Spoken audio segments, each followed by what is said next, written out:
Welcome everybody to Martinsville Speedway.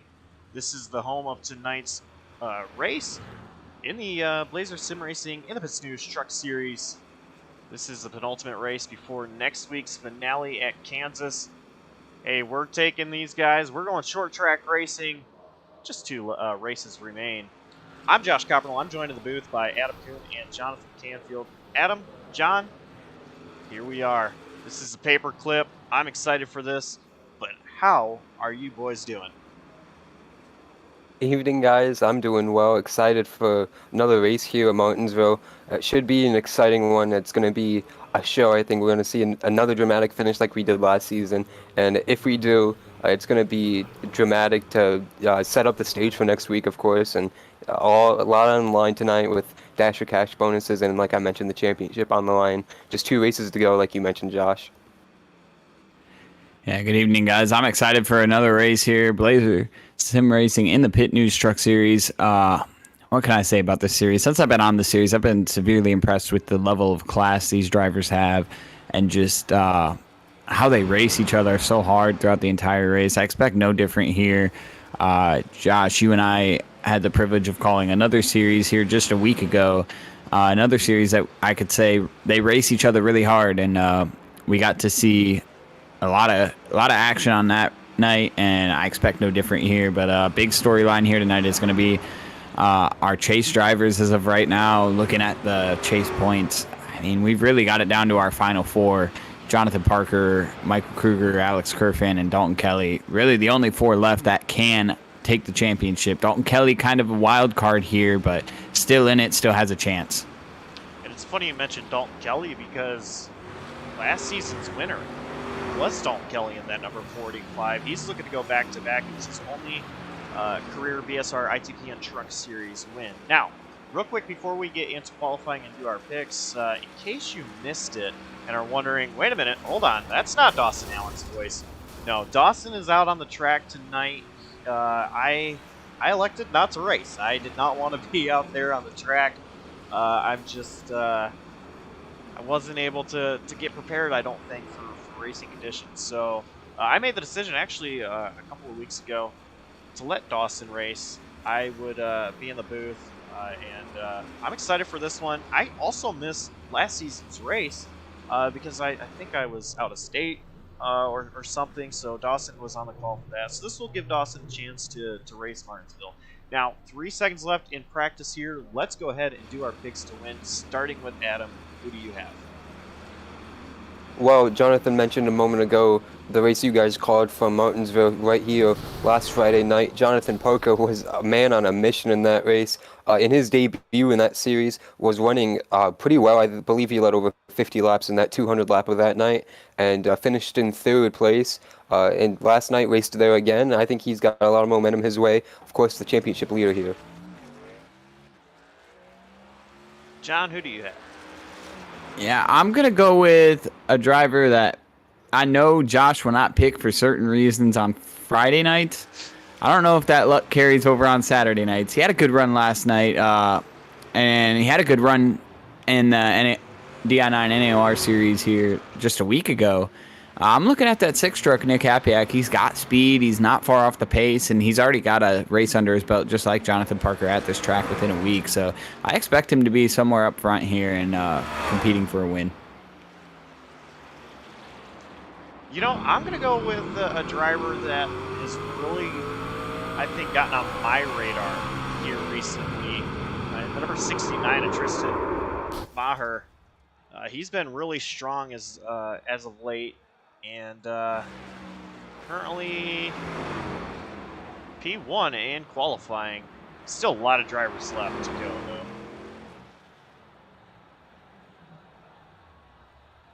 Yeah, we saw him dominate at Bristol a couple weeks ago, another half-mile track. Race completely different and looked completely different despite both being half-miles. He had to leave that race early, unfortunately, due to family matters, but was the class of the field when he left in the race lead. Here we see booth mate Dawson Allen on track on his qualifying lap. Goes 5th on the board, and that's all he's going to need right there for that 79.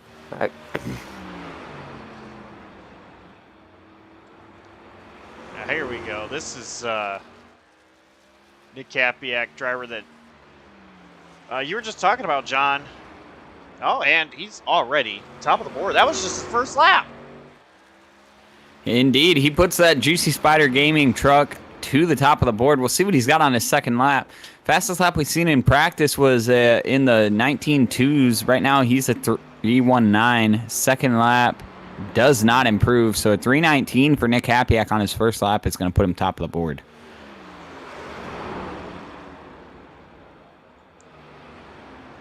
Justin Rand taking his first qualifying lap here down the back straightaway. Justin has had a lot of bad luck recently, and he's trying to rebound, and hits the wall out of 4. That's going to invalidate his lap time. Take a quick glance at Alonso Chicano, who is going to complete his first lap, currently 9th on the board.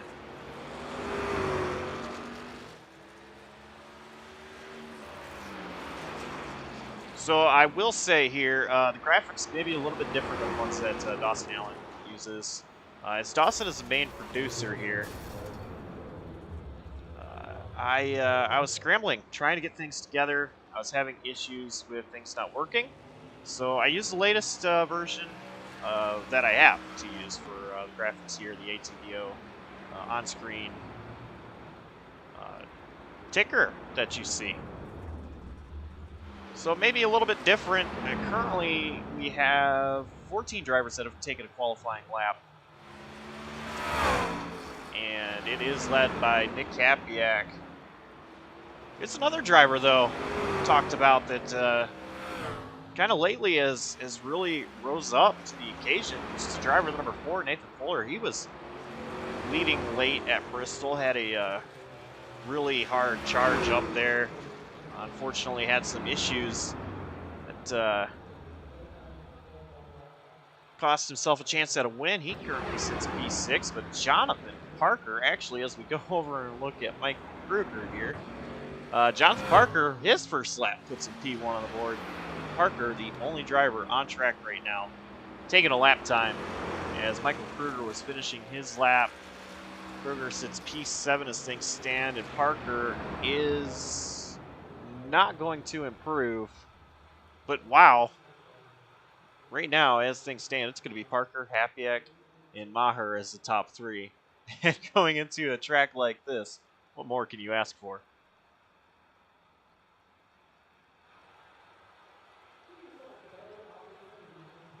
So this is the Spoiler Diecast 200. Of course, you can get some diecast from SpoilerDiecast.com. I actually recently ordered something from there, and it was really awesome. Diecast got to be pretty quick too. So that was awesome. Let's go ahead and go over our starting grid presented by Martin. So, starting on the pole is going to be Jonathan Parker. To his outside, Nick Capiak. Starting 3rd will be Tristan Maher. 4th will be Brett Bennett. And 5th will be Justin Duran. Adam? Starting alongside him is going to be Nathan Fuller in that 4 truck. Second in the standings is going to be Michael Kruger on row 4 alongside Roy Crump. Cameron Caldwell starts 9th in his 12 machine alongside Alexander Kerfin in the 30, rounding out the top 5 rows.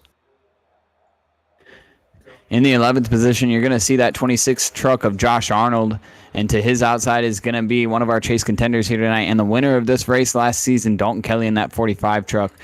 The 13th position is going to go to the 43 of Ethan Fonseca Moreno. 14th position to his outside is going to be Alonso Chicano in that 25 truck. 15th position is going to be Cody McCorkle, and to his outside, JCTV's own, and that 79 truck, that's going to be Dawson Allen. 17th is going to be Zach Probst, and our only non-qualifier here tonight to Zach Probst's outside is going to be David Durand. I don't currently see him on the grid, so I'm not sure if he's going to be starting here tonight, but David Durand rounds out our field. So as things stand, 17 drivers out on track, possibly 18, as we await these drivers on the grid.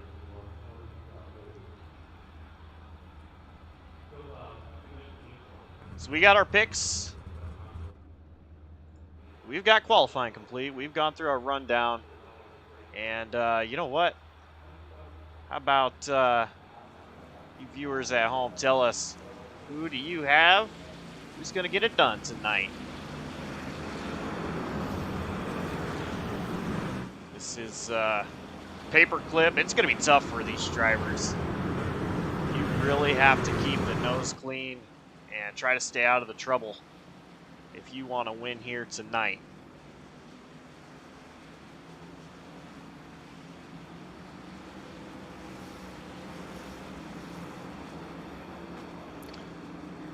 So David Duran did get on the grid. I think the only driver that did not get on the grid was Ethan Fonseca Moreno, who qualified in 13th.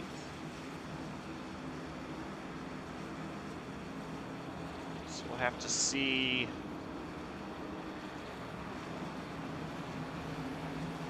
I see he is in pit road, so he'll be coming out a little bit later. Possibly be a lap down by the time he gets out there, but this will be a long race, 200 laps, and we're guaranteed probably a couple cautions. Stage caution going to be at the conclusion of lap 50. The pace truck is making its way into pit road. Jonathan Parker looking to get the green flag as soon as he comes out of turn 4 here. Half mile, Martinsville Speedway. Green flag is in the air. We are underway. Outside lane doesn't get as good of a jump as we've seen it get in previous, but this is a different vehicle here tonight. Right now, it looks like Nick Hapiak's going to get a run off the corner with Tristan Maher to his inside. Jonathan Parker leading the way, though. And rest of the field, just a couple drivers stuck on the outside trying to get down. Right now, Nick Hapiak's still stuck on that outside lane. You want to get down as quickly as you can here because the longer you stay out there, the farther you can fall back.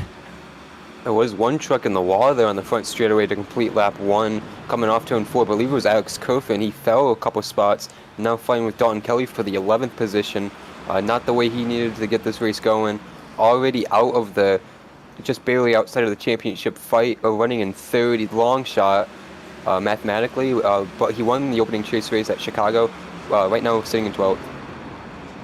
And speaking of long shots, Adam, you've got both the two long shots for the championship right there, nose to tail, with Dalton Kelley and Alex Kerfin. So both of them needing good runs here today and needing to get up front fast, and be interesting to see how they slice their way through this field. Cameron Caldwell went wide, and that allowed Josh Arnold to get underneath. I noticed around goes Kerfan. Kerfan is going to spin it, and we are under caution for the first time.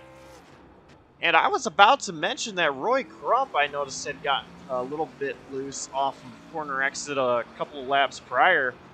One thing to really keep an eye on tonight is exactly that we just saw. I think we're going to see tonight, pretty early on throughout this race, drivers just getting on throttle a little too quick and their rear end kind of kicking out. This track has been so tough for me personally because of issues with getting caught up in accidents like that, making mistakes myself. This is a tough track, and we are trying to look for the replay. I have already gone and looked back at it. It was just a driver self-spin there, no contact, hard impact to the front stretch inside wall for Alex Kerfin. Hopefully it doesn't do any engine damage to him, but just a self-spin and a mistake made by one of our championship contenders. What's interesting to me is he did make contact with that inside wall, but I don't see any damage on his front end. Good news for Alex Kerfan there.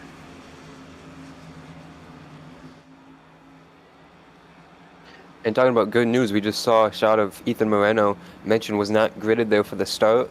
Able to get on the lead lap there with his caution, and he's going to be able to rejoin the field. Tail of the lead lap here, and going to get another spot here as Dawson Allen comes down to pit under this caution.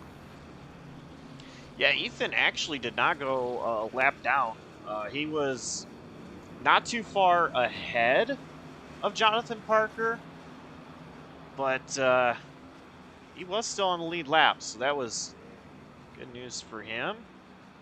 Dawson Allen, as you mentioned, did come down pit road. He is going to take a quick stop and head on out there. Looks like just fuel only. He just wants to get to the back of the ride for now. Notice Dalton Kelley kind of did the same thing. As the field comes to the choose, Jonathan Parker takes the inside. Nick Hapiak going to take the outside again. And Tristan Maher going to take the inside of row 2. Brett Bennett to the outside of row 2. Talking about the choose. Now, they have chosen already. We're going to show you real quick. This is what the choose rule looks like.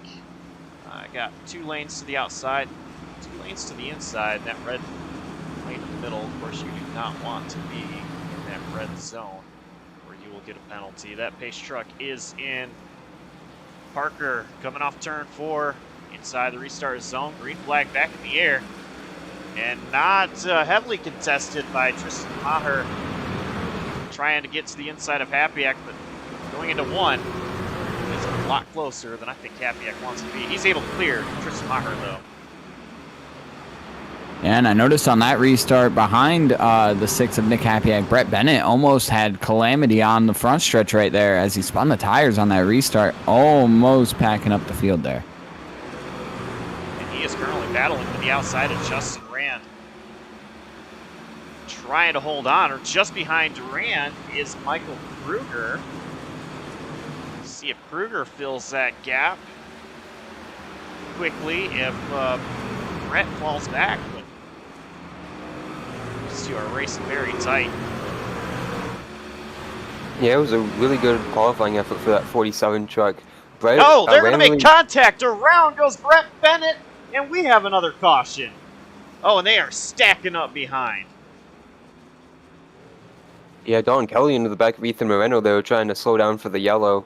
I was getting ready to say Brett had a pretty decent race in this race last year, got through the chaos, was involved in it, and already beat up on that 47 right now. Spinning in 2 and 3, like you mentioned, that looked like a little reminiscent of Michael Kruger and Jonathan Parker's in spin Bristol a couple weeks ago.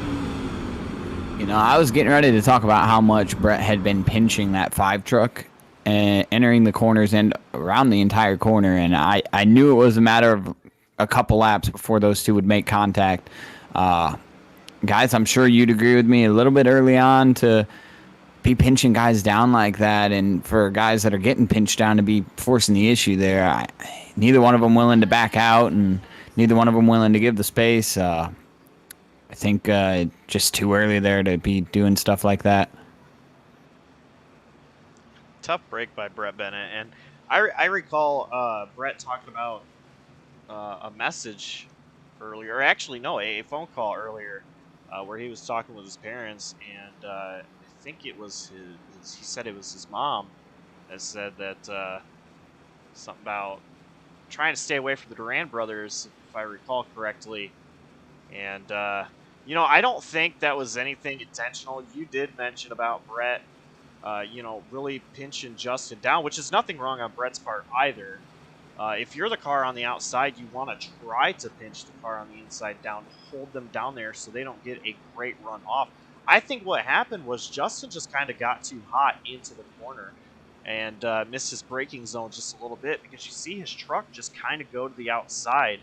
And with Brett right there, he was unfortunately the one that got taken out in there. I don't think I would really place that on anybody other than just kind of a racing deal. That very unfortunate it happened here.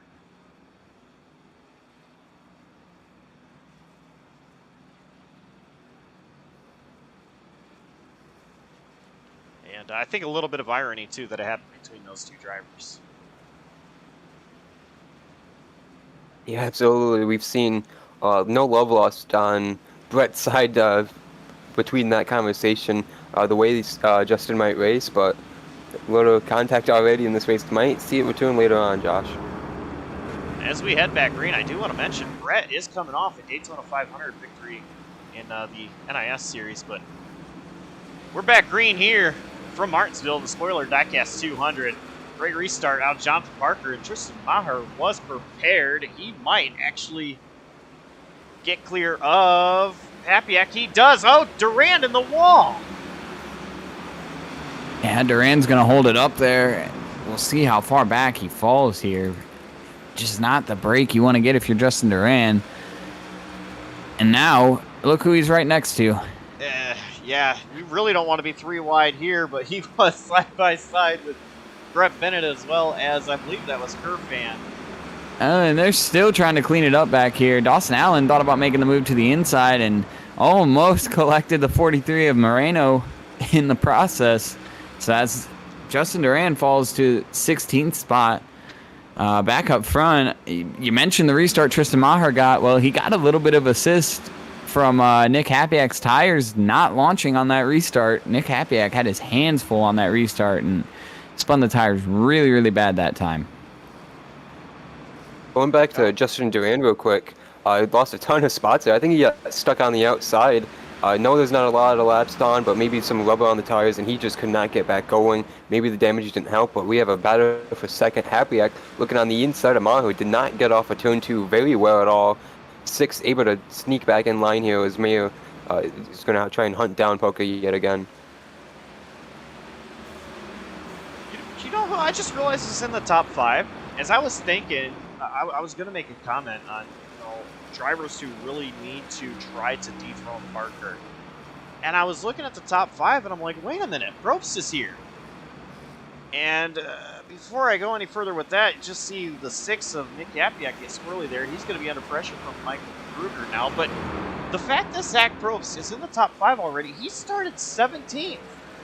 He is known for qualifying very well at short tracks. He did not qualify very well here tonight. And he is already up, now challenging for 4th place as he's trying to get around Nick Hapiak, who lost his position to Michael Kruger. And we have a parking lot in turn 2 right now. Dalton Kelley, Brett Bennett, Ethan Fonseca Moreno, and maybe Dawson Allen involved in that as well. Yeah, this was the area we were watching a couple of laps ago. It looks like maybe some contact between some SBOD teammates going into turn 1. Brett Bennett and Dalton Kelley. Nose to tail and ends with Brett spun out. Looks like Brett was the only one that got any damage from that incident, but or any damage at all, really. I don't think any drivers were hit. I think Brett just underestimated how slow I believe it was the 24 of David Durand going into that corner. I think he just underestimated it and locked him up. And, actually, Dalton Kelley does get into the 47 there, but just a little bit of contact. Guys, I think we kind of expected this. It's a very short track, and there's not a lot of room when you have to make those kind of evasive maneuvers. You know what I find interesting here is that 24 is David Durand. Now, again, David not doing anything wrong. I feel like Brett might have just gotten a little bit too hot into the corner there. And then, of course, chain reaction with other drivers behind. And Dalton Kelley, being right there in the situation as well.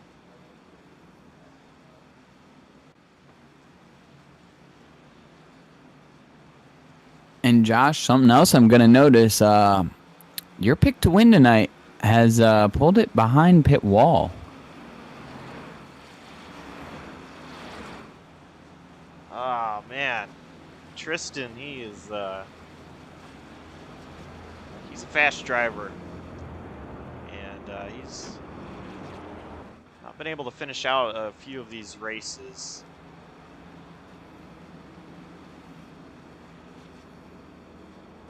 But with that and him pulling it behind the wall, that kind of shakes up our top 5 here. Michael Kruger, where the heck did he come from, is now up to 2nd with Zach Probst in 3rd. And we see our outside pole sitter of Nick Hapiak to the outside of row 2.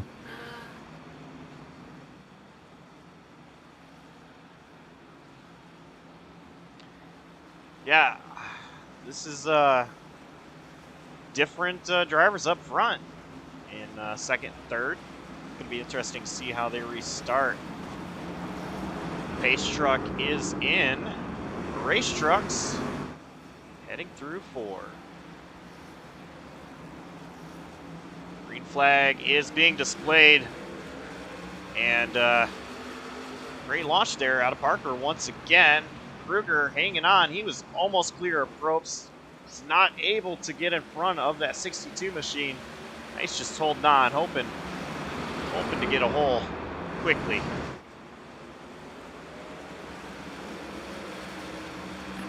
He's going to get a hole right here. He got a great run off of 4 that time. He's going to clear Zach Probst. But we know, as you mentioned earlier, Josh, Zach Probst really good on these short tracks. Not a surprise to see him up here in the top 3. I wouldn't be surprised if he's able to rally back here and be up there in contention with these top 2.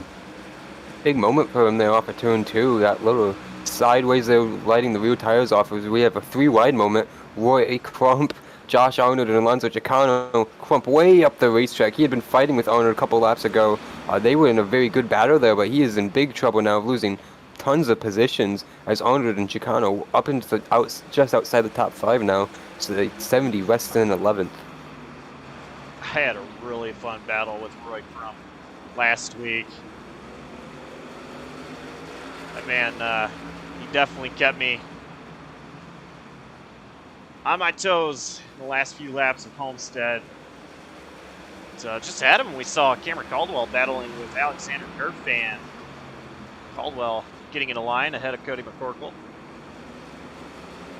And he was able to do so mainly because I watched him as he entered the corner into 3 and 4 last time by. He was sawing at that wheel. The iRacing character inside that truck was back and forth on the wheel. Not how you want to enter the corners. We have another caution on track.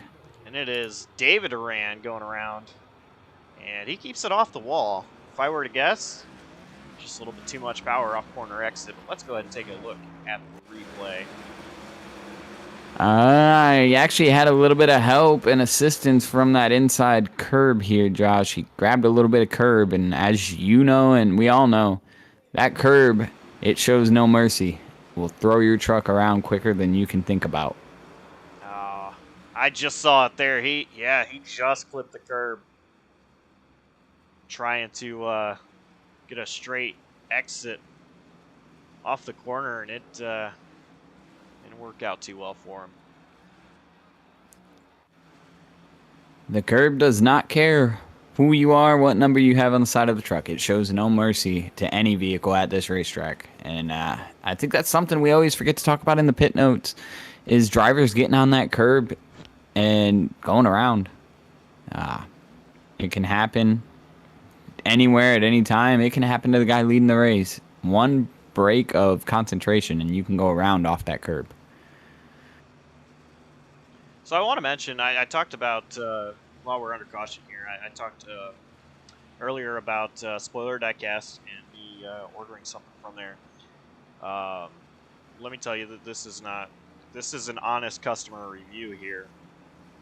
Very quickly, I'm always very sketched out when it comes to websites I've never heard of or not really knowing anything about them. But of course, they're supporting Blazer Sim Racing and InThePitsNews Truck Series. And by the way, we also have our own promo code with them, JCTV10. And I was like, you know, I really want to check them out.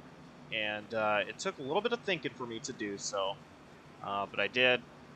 Here's the diecast I've been wanting for a year now, and I had yet to buy it just because they're so expensive. And Spoiler Diecast had it. The bonus was free shipping for all orders in the U.S. And it, like I mentioned earlier, it came here quick. It was here within a couple of days. I think I ordered it on a Saturday night. I had it on Tuesday. Just a few days later. And definitely easy to do. And yeah, like I said, you know, 10% off your order, JCTV10 with the promo code SpoilerDiecast.com. This is the Spoiler Diecast 200 at Martinsville. Base truck is in. We're going green one more time. And green flag is in the air. Kruger spins his tires a little bit.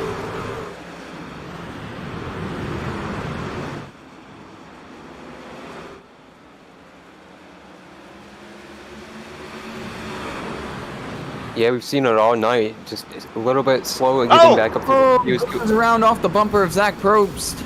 Oh, good Lord, there is big chaos. hit. Wow. Alonso Chicano got drilled right into Kruger, I believe by Alex Kerfin.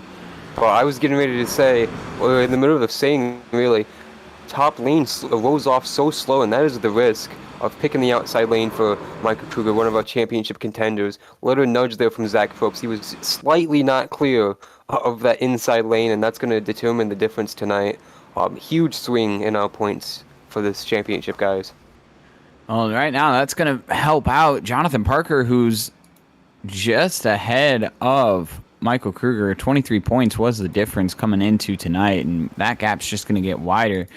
But on the flip side of things, I believe that impact by Alex Kerfin might be so severe that he actually could be out of this race. That was a hard hit we seen him take. Not sure what the damage looks like on that 30 truck. But now, throw back into the equation here, the 45 still relatively has a clean nose, and he's the longest shot out of the 4 that really could contend here. But you're taking 2 drivers out of it. Dalton Kelley could jump up to second in points here tonight.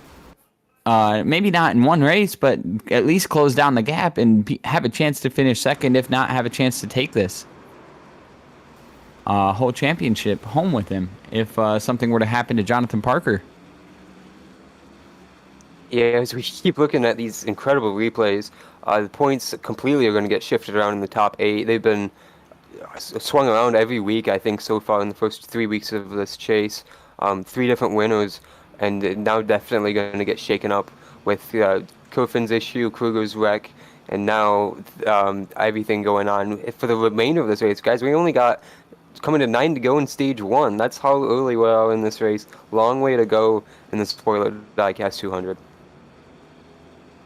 Coming to the choose, Jonathan Parker taking the bottom again. Nick Capiak going to the outside. So right now, your top 4 have not come down pit road at all during this race. Roy Crump in 6th has not come down pit road. Everybody else has had a trip down pit road at some point. Cody McCorkle 29 laps ago. And my guess is these guys are just waiting until the end of the stage to pit. So right now, top 4, Parker, Hapiak, Arnold, and Caldwell. As you're coming off turn 4 for another restart. Green flag back in the air.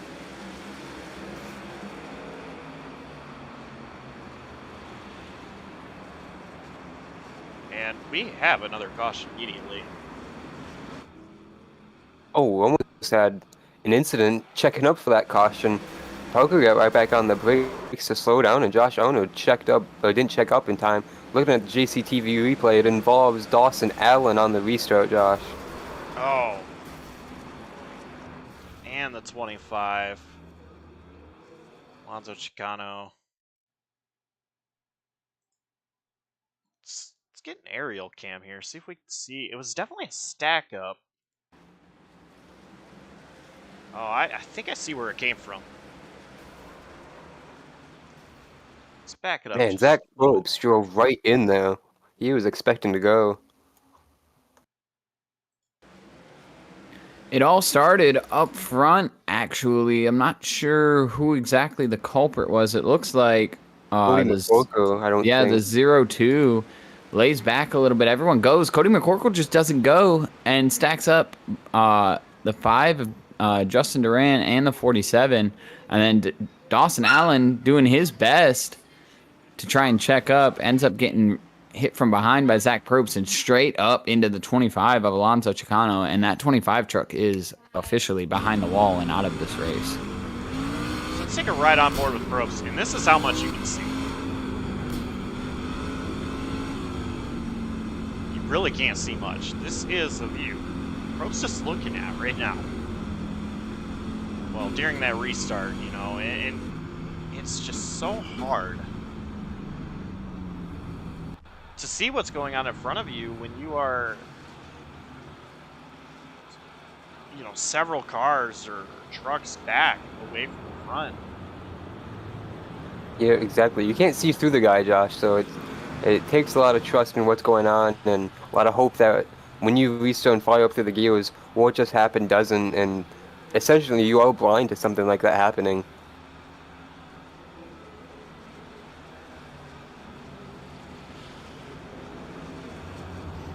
So I think we're going to go back green. And it's only going to be... I think we're going to have a 2-lap shootout here. If they get the 1 to green here. It is going to be real dicey for the end of the stage. Real quick on Michael Kruger, an update on him. He was at the tail of the field on that last restart with the pack, but has come back on pit road under this caution. He just went a lap down to Jonathan Parker, so he is going to repair his 14 truck under this caution, probably stay here throughout the stage break, go a handful of laps down. In fact, actually, he's rolling now, so he is at least 1, maybe 2 as we see him roll off pit road. We'll see the timing update. He is just 1 down, so not out of this race at all. With a long way to go, still over 150 laps left. He can make up some points. We saw Chicano just retired. Nathan Fuller's still on pit road. He just passed Kerfin, so a lot more chaos can happen tonight. The only thing is, the main rival he wants is out here leading, getting ready to restart for the end of the stage.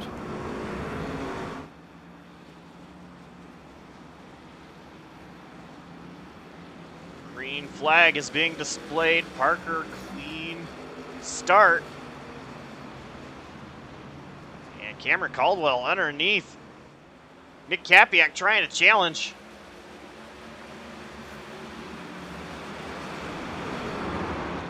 Caldwell making some noise. Caldwell's going to clear Kapiak.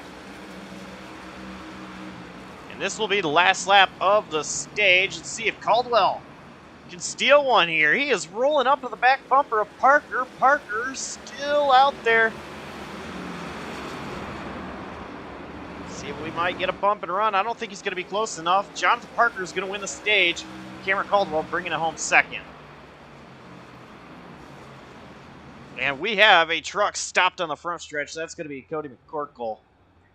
So it looks like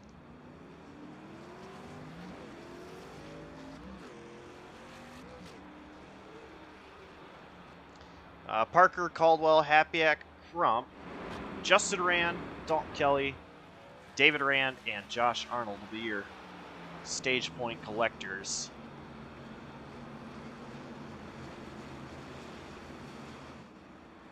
Here from Martinsville.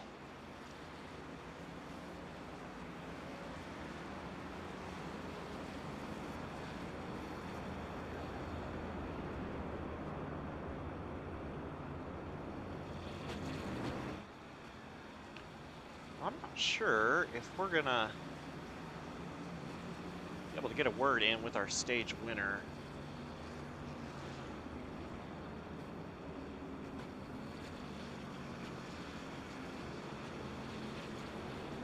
So I think I know who I'll pull in here. We'll wait until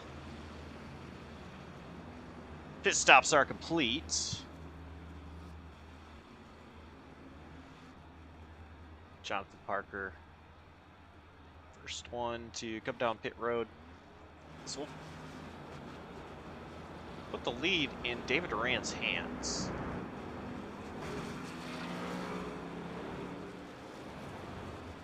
Let's go ahead and talk to driver of the number 12 here. Hey, Cam, it's Boys in the Booth. You got a copy? Yes, sir. What a run there at the end of that stage. P2, what was it like out there? Well, just had to avoid that big wreck, and then I was kind of had the track position to my favor. I know we only restarted with 2 laps left there in the stage, but I felt pretty good with Parker, so we'll see how it stacks up here with a few guys staying out. So, but I feel pretty good. I feel good about my long run pace. Just need the track position, and now I did have it there. So, yeah, I'm feeling pretty good. You're gonna restart ahead of Parker. Is this do you think gonna help you, or you think he's gonna get past you pretty quickly? It depends on what happens in front of us, I think. Obviously the goal's came behind, but you know, we'll just kind of see how it goes. I think like even if he does get around me, I can keep up with him. So far I'm not too worried about it, but you never know. All right, we'll let you get back up in there with your teammates, and we'll talk to you a little bit later. All right, thanks guys. That was Cameron Caldwell, driver number 12, C2 Graphics Chevrolet Radius Racing.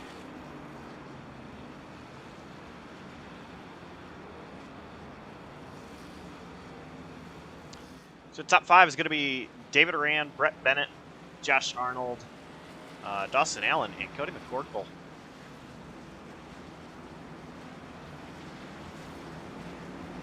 Yeah, you talked about it before after those pit stops, Josh. Different front row, different top 5. Really, it's going to be interesting with Cameron starting 6th. So we come off for this will be the first time somebody not John Parker has let us back to the green, and a great jump there by David Oran. And Brett Bennett clearing Arnold for P2.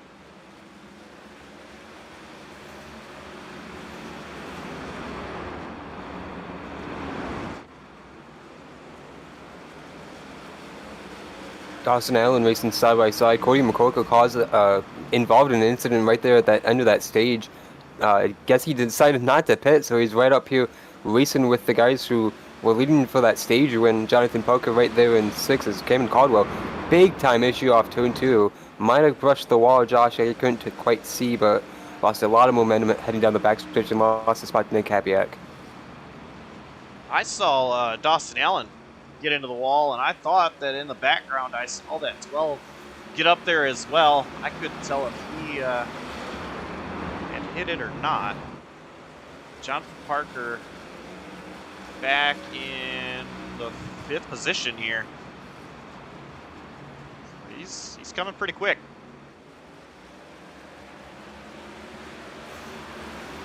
Yeah, and Josh Arnold's doing a good job just ahead of him in that 3rd position.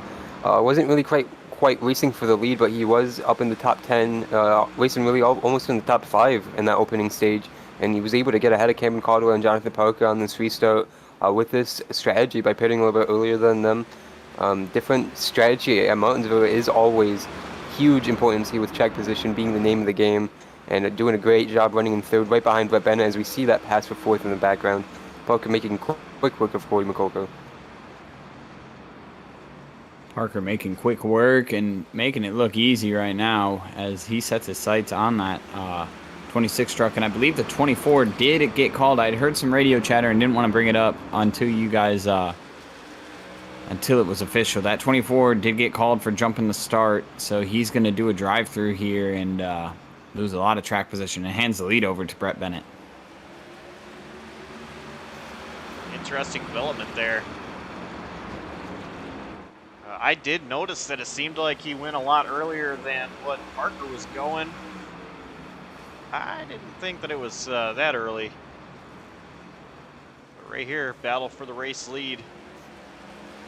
Brett Bennett has it.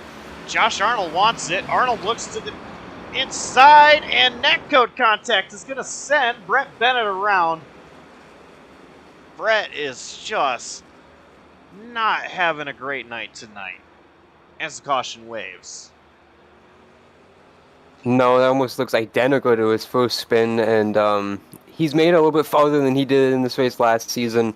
Got the same speed at the front when he is able to stay up there, but you mentioned the netcode contact right there into turn 3.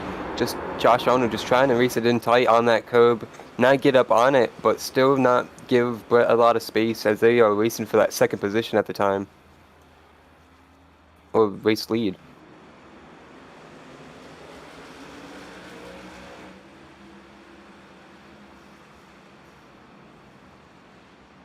Let's see if we can get a look at what happened from high above.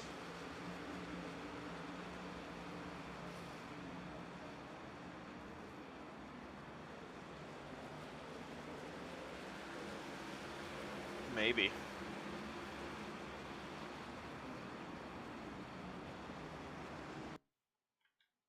believe there's quite a few laps before, because I don't think David was that close to them.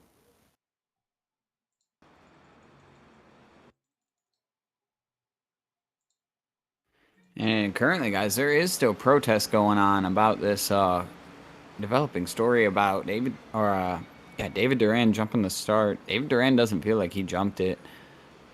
I heard Brett Bennett talking about if iRacing gave him the penalty, then he must have jumped. But as we all know, that restart zone is sometimes broken, especially on these shorter tracks. But it was reviewed by an off-track admin, and that's what made the final call for David Duran to make the pass through.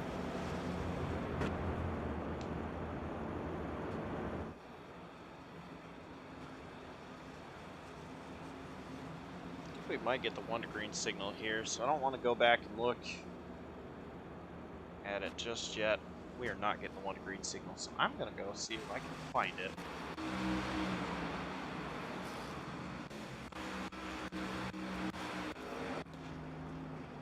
Yeah, John, when you mentioned that the penalty had been handed down, mentioned that he didn't really take off that much compared to what we've seen from Jonathan Parker tonight. A lot of early jumps from that 81 truck all race. But it's what you have to do for this race. We've seen everyone around him not really go. From the and cockpit, guys, it's also... Yes, go ahead. From the cockpit, I see... I'll pause it right there. And you see there's a white line just past that gray. And that is where the restart zone starts. And if you listen here, you hear his engine just get a little loud beforehand.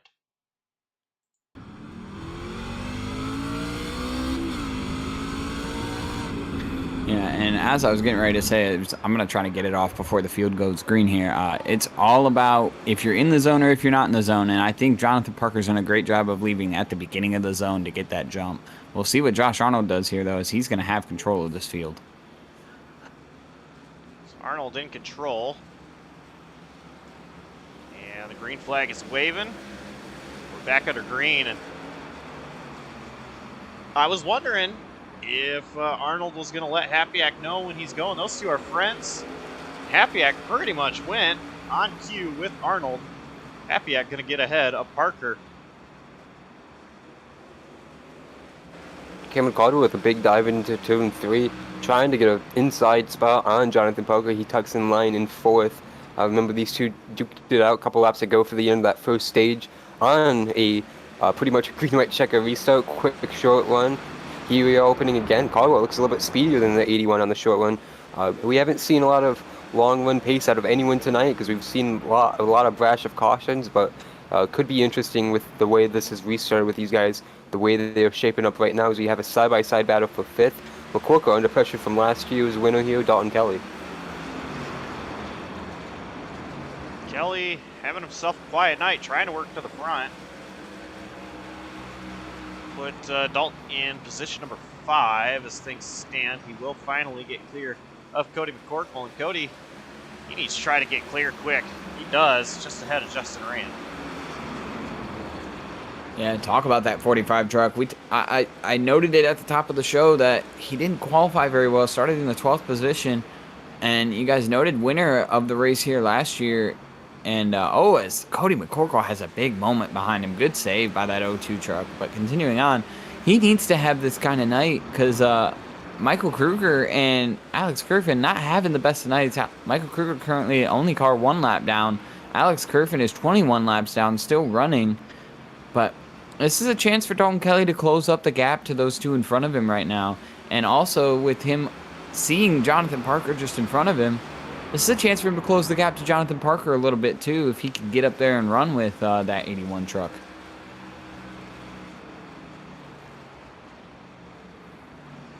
Yeah, I agree. You know, we saw Parker have a really good race at Bristol, and then Kruger taking the win late in that one. Parker having some issues. And, you know, Parker, he seems like he's a driver to beat. He's not unbeatable, though, as he currently rides in 3rd behind Happyack and Arnold. I'm wondering if Kelley is going to get up there, try to challenge the 81, what he has for him. this season, it's not over.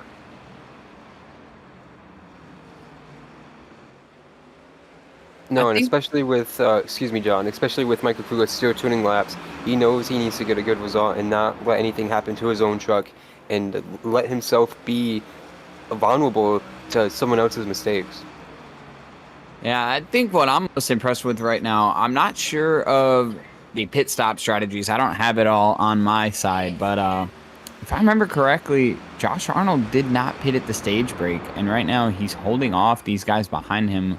I'm not sure about Nick Hapiak either, but I know Jonathan Parker pitted at the stage break, and right now he's stuck behind trucks. He should relatively be way faster than just nowhere to pass here on this short track, and really hard to make moves happen right now. Just looking on the screen, showing the laps since last pit. Arnold actually came down just before that stage caution. It was caution that we had before we went green for the final 2 laps in that stage. Hapiak came down the same amount of time that Parker, Caldwell, Kelley, and Justin Rand did. So everybody in the top 6 came down. Actually make that... yeah, everybody in the top 6 came down at the stage caution, with the exception of Arnold, who came just before that. As you see right there, the 81's going to show his nose as we have a caution on track. But just getting ready to say, though, that the 81 was starting to show his nose. Try to look back and see who the caution is on. Looks like it's going to be that 4 of Nathan Fuller. In a battle with Cody McCulker here in turn 1. Looks like these guys were just falling outside of the top 5, I believe, a couple laps ago.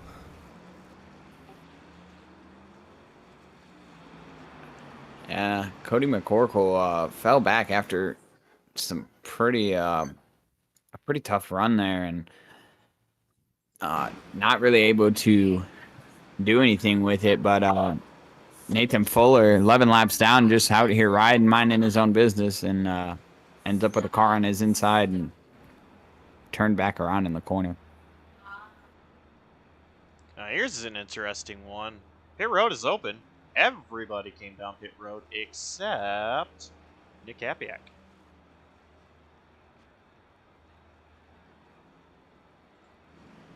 The race off pit road is going to be won by Justin Rand, Josh Arnold gets 2nd, Cameron Caldwell 3rd, Jonathan Parker 4th.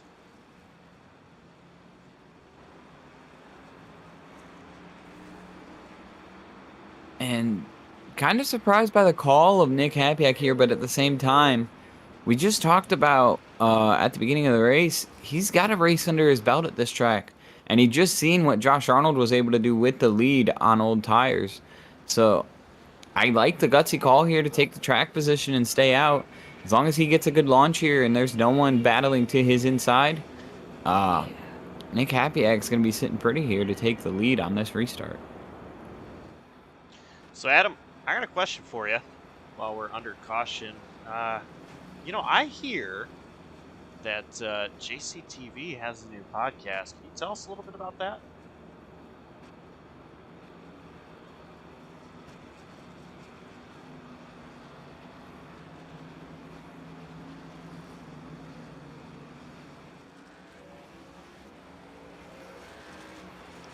Well, maybe not. Well, I believe there's somebody who wants to have a word with us. I just seen the message in Discord, so we'll see if we can grab him. Yeah, let's see. Dawson Allen, you got a copy? I got you loud and clear. Well, that 79 truck's running 10th right now. Been a little wacky racy, but involved in a couple incidents. Real quick before we go green, what have you seen and what have you experienced in that 79? Man, I feel like I'm in a war zone right now, and we're just in a big minefield. It's been crazy, hectic, chaotic, but luckily I've had one dust up, I think, with that restart, and after that it's been pretty much clean, so the fact that I'm still here kicking and battling for top 10 is pretty nice. Shy of halfway, what do you expect to see for these last 115 laps or so? More of the same. All right, we'll let you get back in there as we get ready to restart. Good luck. Thank you. It's Dawson Allen running P10 for this restart. And we're going to go back green. Green flag is out. And Papiak, he got a good launch. And Josh Arnold is going to roll to his outside. Yeah, first time we've seen that outside lane roll through 1 and 2 and challenge for the lead. A great restart, and he's going to clear Papiak into turn 3. Oh, guys, we know what fresh tires do here on a restart, and it rolls on the outside, so I'm not surprised by the move, but more so surprised at how long Nick Papiak kept those cars in the zone. I thought he would have been more aggressive there and maybe tried to get a little bit of an advantage. Trouble in the back. Dawson, I think, got in the wall. He was slow off of turn 2. He's still rolling the tail of the field. We see Brett Bennett side by side with Justin Duran. We have a spin. It's Dalton Kelley at the exit of turn 4 with Ethan Moreno. How was that not a caution? Yeah, we stayed green. I don't think Kelley ever spun out. He was just perpendicular there to the wall. An admin caution now finally flies, as you mentioned, John. But I don't think he ever spun around fully for the sim to register a crash. I don't know how it didn't fly for the stopped 43 truck, though. And I'll tell you, it would have been Calamity Corner if we did not throw the caution there. Truck stopped on track, and leader's coming around at a very fast pace as we see the 6 pull down at pit road. Now he's going to take his service and pretty much lose all that track position that he had. So going back to that strategy on the 6, I wonder, we mentioned a couple of restarts ago that Arnold and Papiak, of course, from the DI9 Designs NARL series, coming over here to race on Saturdays, doing a good job when they come here on the InThePitsNews Truck Series. But I wonder if that was gamesmanship there between the two of them. Papiak did not challenge Josh Arnold at all on that restart. I wonder if he just kind of let him by, knowing Josh has the fresh tires, and Nick was just kind of waiting for the next caution to fly. Maybe he wanted to, if we didn't see a yellow immediately go, have that 6 be a block between Josh and the 12 truck of Cameron Caldwell also on freshies there. And I'm glad you mentioned that, Adam, because I noticed the same thing. I was thinking, you know, I'm wondering, because the way Arnold just was able to blow past Papiak like that, I personally don't think that is the advantage you're going to get with tires here, with as tight as this track is. So I think it was an orchestrated plan from Papiak to get Arnold to the lead like that. Now, I am a little surprised that Papiak did not pit that last time by. I'm not sure if he didn't think that everybody was going to pit with him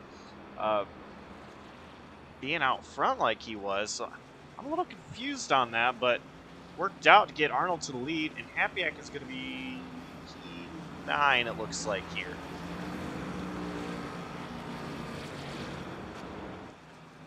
So, Adam, I'm going to try this. Never mind. I'm not going to try this again. As, we'll try again here soon. Try and talk. You know what, about, Josh? I'll ask you the question because I know you want to talk about it. Tell us about this podcast that JCTV has. I was going to let Adam talk about it because he's done an incredible job at, doing a lot of all the behind-the-scenes work, all the graphics that you see. If you've actually checked out Fastlane, anything I've had any part of it is just my voice and helping interview drivers and maybe sending in a couple of graphics here and there. But Adam, he has done an incredible job. It's been something that he's been wanting to do. We actually had with the InThePitsNews Report, which was a podcast that he was doing, and kind of didn't really take off. And something I had wanted to do was do something for JCTV, but I never knew where to start. I never actually told anybody, and one day out of the blue, Adam messages me with an idea, and I was like, I have the same idea I have for a while, so we've made it happen, and only 2 episodes in so far, but Adam has a whole note sheet of things he wants to do for the future. I'm really looking forward to where the future takes us. There's still some ideas we have that have yet to be debuted. But enough of that. We're going back green. Indeed we are. Josh Arnold gets a great restart. Brett Bennett shaking the tires behind him. That's going to allow Cameron Caldwell to actually get down here and fall into second and leave Justin Duran stuck on the outside of that 81 and Jonathan Parker. No love lost between those two drivers. We know that. Be interesting to see how they race each other here. Parker gets out ahead of Justin cleanly. Justin, a couple of car lengths behind. Got battle here. Corkle and Crump, they were side by side. Now Hapiak trying to work his way through this. We documented that 6 truck has speed, and now he's got some fresh tires. Not too much fresher than the rest of the field, but fresh tires are going to do his confidence good here, and he should be able to make quick work and get back up to the top 5. Ahead here, Parker, he's looking to make some moves. Not quite able to get the nose underneath Brett Bennett. Bennett, he has just been a yo-yo, if you will, up and down through the field. We're not even halfway yet. Yeah, you mentioned him being a yo-yo. How many times have we seen this 47 truck go up here to the front of the field and end up in an incident and be in the back of the field, and yet he still has his damage repaired, and he's out here with as clean of a truck as he can have, as the 81's now going to peek to his inside. We'll see if Brett gives him room. Brett has given him the room and goes way wide there, and actually going to allow Justin Duran to look to his inside on the exit of the corner, and we'll see if Brett stays a little bit cleaner here on the entry. We saw this movie once. There, we're tight there. Justin Duran gonna give Brett Bennett the space, I think. And we are officially past halfway now. 102. I was just getting ready to say, still a whole other half of this race to go. I like the move by Justin Duran there. Just give him the space and let him go. No need to force an issue right now, as Nick Hapiak's going to look to the inside. No move yet, but he's showing Duran the nose to say, hey, I might get my nose in here one of these corners, and you may not want to be in front of me. Lots of close racing going on here. John Parker is rolling just behind Cameron Caldwell, who's rolling just behind our race leader, Josh Arnold.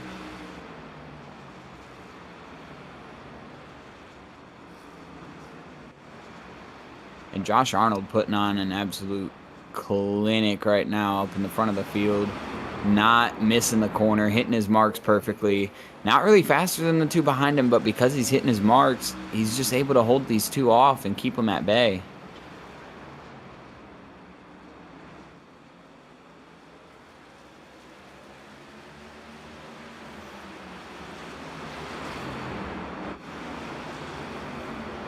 Here, another driver that's had a interesting night, Cody McCorkle.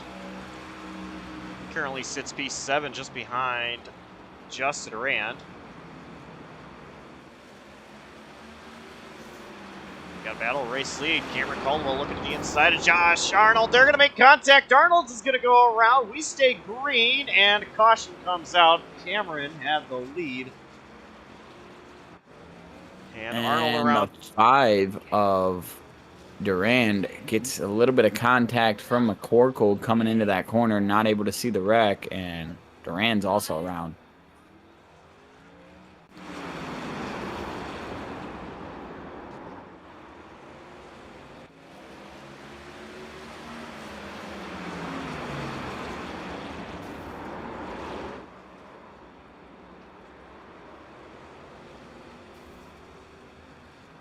Nobody made contact with Arnold after the fact, and Justin Duran just lost it on his own. The inside wall.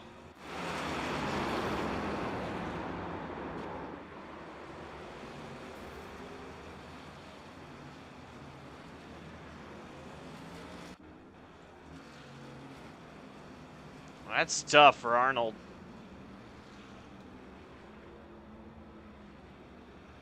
He has a fast truck, and I expect to see him back up front before this thing's over.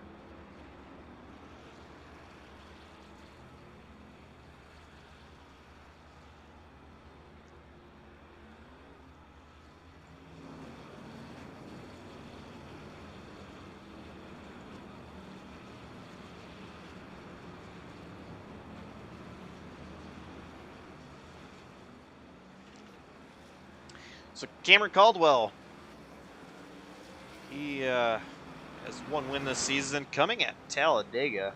In the Talladega doubleheader, it was race 1, I believe, that night. I was on the call for.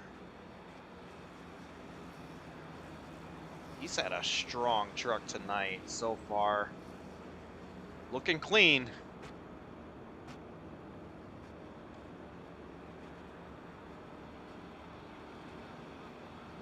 Caldwell and I, we actually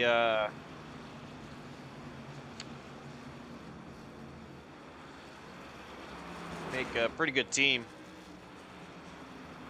Him driver, me a spotter. I know he's really well at these short tracks, but he's not really been up front when it counts at these short tracks in the InThePitsNews Truck Series. So we'll see. 91 laps to go. Coming to 90, be 89 when we get the green, I believe. If we take the 1 to green here, as it looks like we will. Still a long way to go.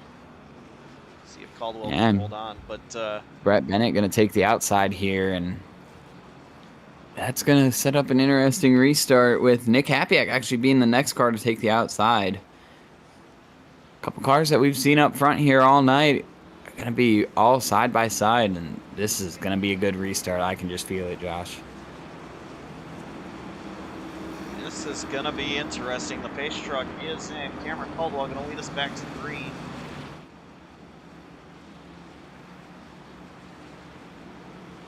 And inside the zone he goes. And Parker was ready. Oh, and the 0-2, Cody McCorkle having all kinds of issues getting going there. Spun the tires so bad. I think he actually lost 4 or 5 spots right there in one corner. He's almost at the back of the pack.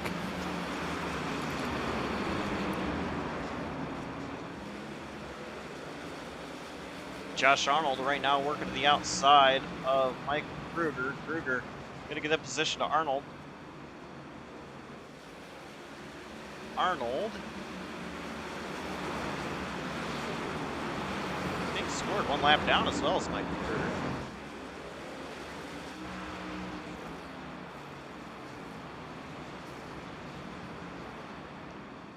Back up front for the race lead, Jonathan Parker.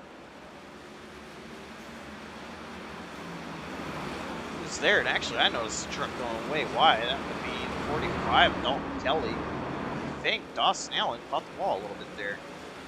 Kelley and Allen, they are stuck on the outside.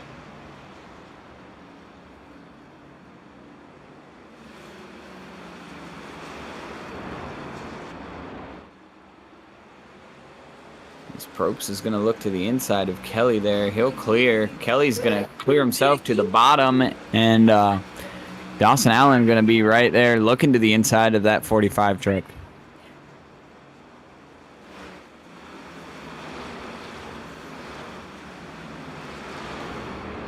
But up front, David Duran, Justin Duran, they're looking to get around Roy Crump. Crump holding on 5th spot right now. Running wide, though. David's going to look to the inside.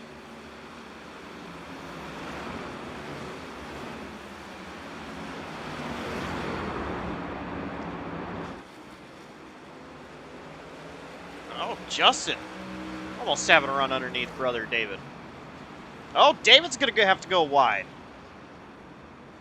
David is going to be passed by Arnold and Kruger and Moore.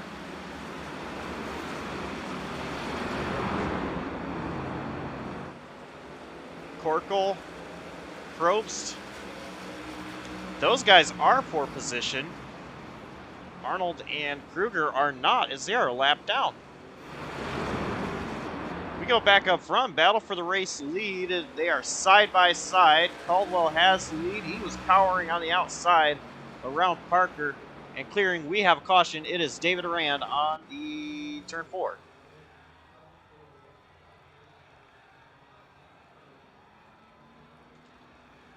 Yeah, I'm going to go back and look at the replay and see what happened here.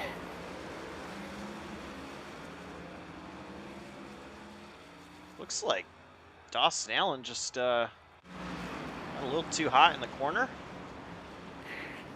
I'm going to say it's a little bit of both of them there. I'm going to go back and look at a different shot of it, but it looked like Dawson was around the bottom. Not quite sure if he did come up at all.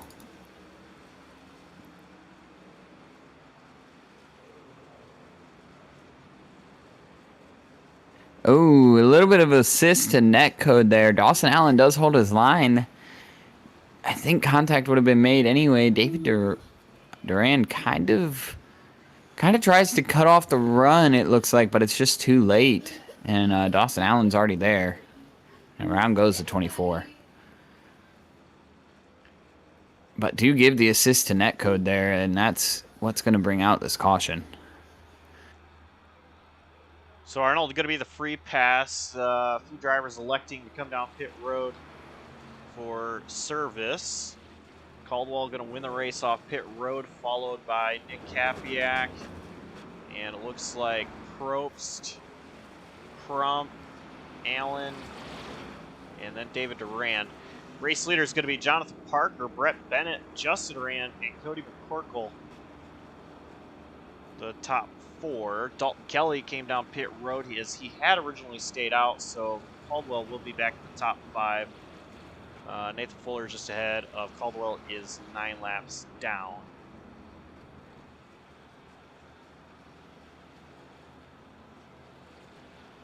$78 laps to go here in the Spoiler Diecast 200 from Martinsville Speedway. The Paperclip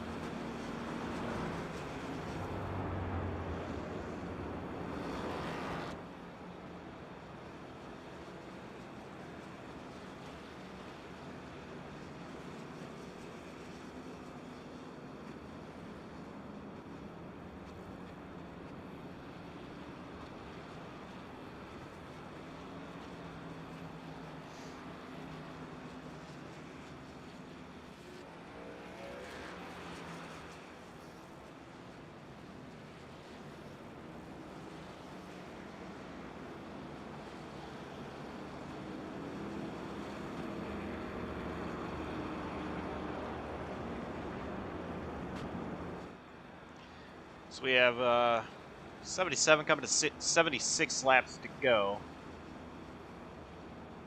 Still curious to know who you guys in chat are cheering for. Who's your pick to win?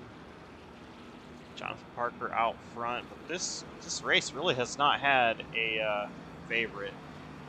But you know, I can't go without saying today. It is February 18th. And on this day back in 2001, we lost a legend, Dale Earnhardt Sr., being killed in the last lap of the Daytona 500. 22 years ago today. Absolutely crazy, but we're going back green. Parker, he gets going. Yeah, not as good of a restart out of Brett Bennett right there, as he's now under fire. And no love lost between those two. We see him rubbing doors. Brett Bennett trying everything to get down. Not sure what he's doing now. He's holding up the outside line. I'm wondering if he was in a wrong gear or something. Restarted in 4th. That could possibly be, but man, he was just holding up the outside line as he drops all the way back to 7th after starting outside the front row. Back up front, Jonathan Parker continues to lead. Cameron Caldwell has gotten around Justin Duran, so he now sets his sights on Parker. And look who's back up in the top 5 again. That 62 truck of Zach Probst, under fire right now from Nick Hapiak, but having himself a quiet, really solid run here with as much damage as he's put on that truck.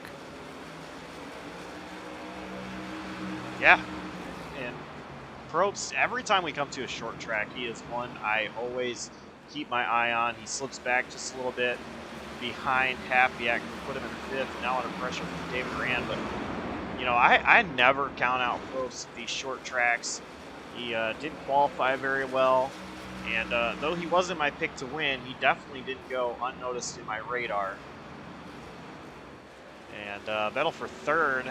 Hapiak takes over the position from Justin Rand back to brother David, still battling Zach Probst. Oh, they're going to make contact, and Probst is going to go around. Caution. Yeah, kind of a little half spin there, just a little bit of contact. We've seen these drivers. They're not afraid to give each other very little slack here, but another caution here.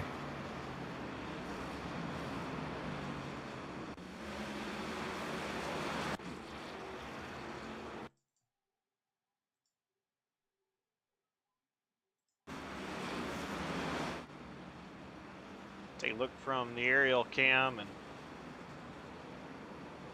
yeah, just not a lot of space given. Really been the story of the night.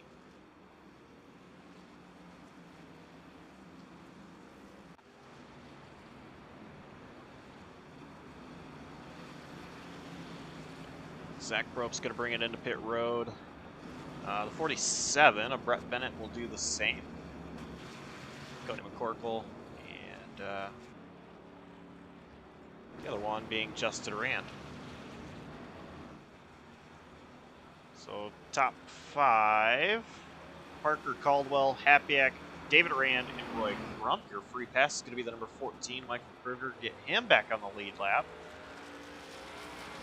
Kruger really needing to have a great race from here on out.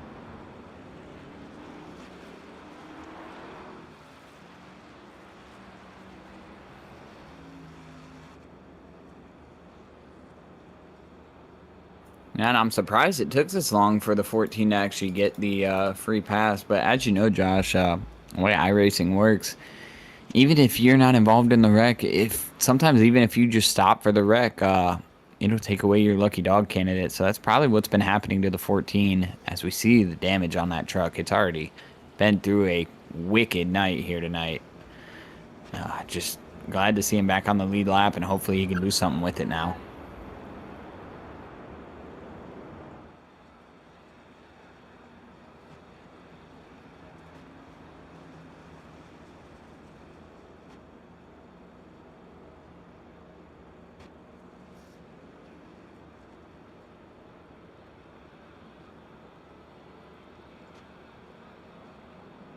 We've had a lot of cautions tonight.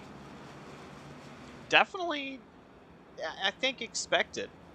Being Martinsville,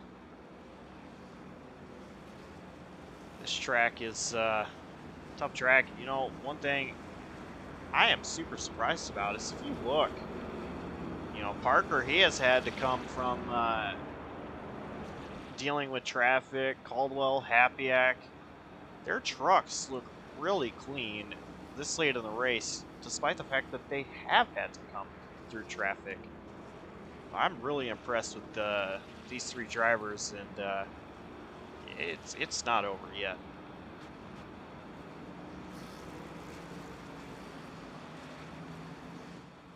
Indeed, it's not. And as they go through the choose that time, you see Jonathan Parker going to stick to that inside.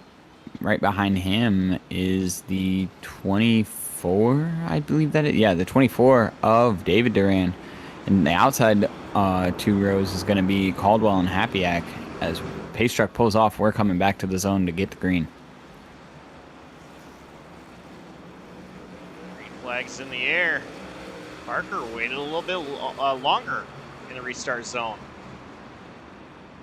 And now we've got a battle for second place. David Caldwell. Caldwell's going to have a great entry into 3. Clear David Duran. Hapiak is going to do the same. We have a caution. I think Mikey Kruger is involved, as well as Dawson Allen and maybe Nathan Fuller.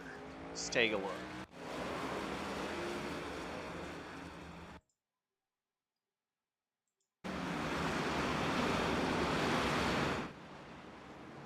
Oh.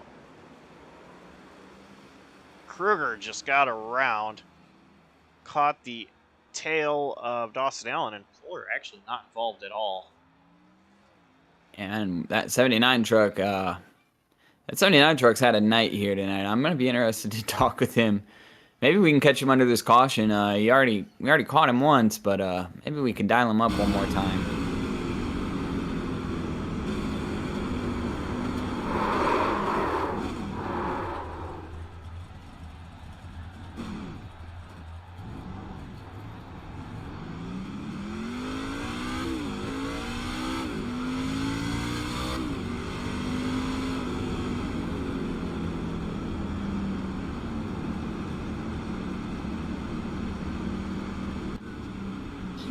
Well, we got him up here. Dawson Allen, do you have a copy? I got you loud and clear. Well, we got you here under this caution, and we seen what happened there. We just talked a little bit ago, and you're hoping to keep the nose clean. Just curious how your plan's going so far. The plan's kind of gone out the window. I accidentally ran Durand up at one point. Thought, I gave him enough room, but apparently I didn't. That was me on me. And then that time by, Mikey spun on the inside, and I thought I missed him, and then all of a sudden, bam, just spun around. So it's just one of those nights, I guess. But hey, we're still alive and kicking. Truck's still rolling. This AL8 Ford F-150 has got no quit in her. So we've still got about 60 laps to go coming this time by. But I mean, we're still trucking on. So, top 10 still in sight, top 5 still in sight. And hey, if things get a little hectic up front, maybe a win's on the table. Well, absolutely. We'll let you get back to it and re-strategize here for this later portion of the race. Oh, yeah, 10-4, buddy. That was Dawson Allen here, driver of that 79, involved in that last caution, hoping he can rebound here. He's currently in the 13th spot.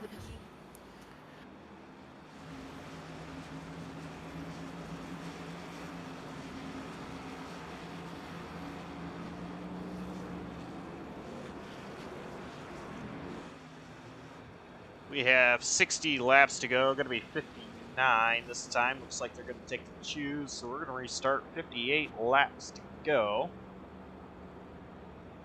Jonathan Parker is still the race leader, but I'm not going to count out Cameron Caldwell at all here. And Hapiak, I'm surprised. This is 2 restarts in a row. Hapiak has elected to take the outside despite picking 3rd.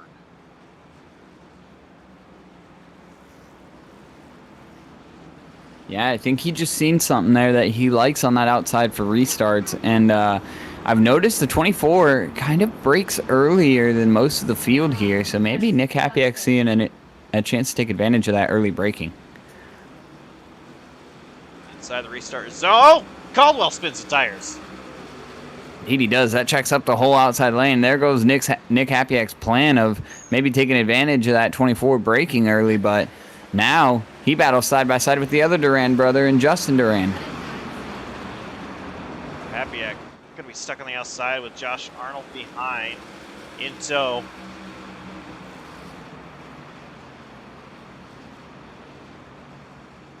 And struggling, trying to battle. Hapiak's going to clear tight, but he does. And I think Justin gave him a present there. That was a move. Oh, Roy Crump's going to go around. Josh Arnold involved. Zach Probst. Michael Kruger got a tiny piece of it.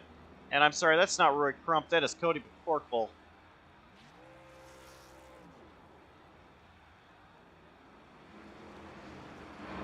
Yeah, and we've seen that 02 truck have an eventful night here tonight. And yet again, he's around. We'll go back and look at the replay and see if there was any contact made.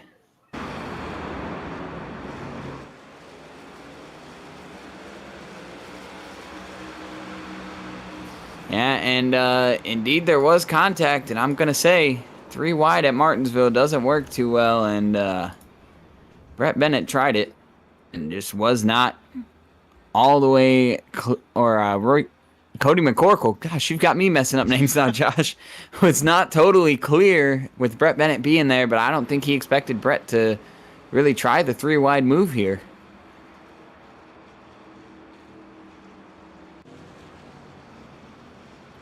Who am I talking about? I don't even know anymore.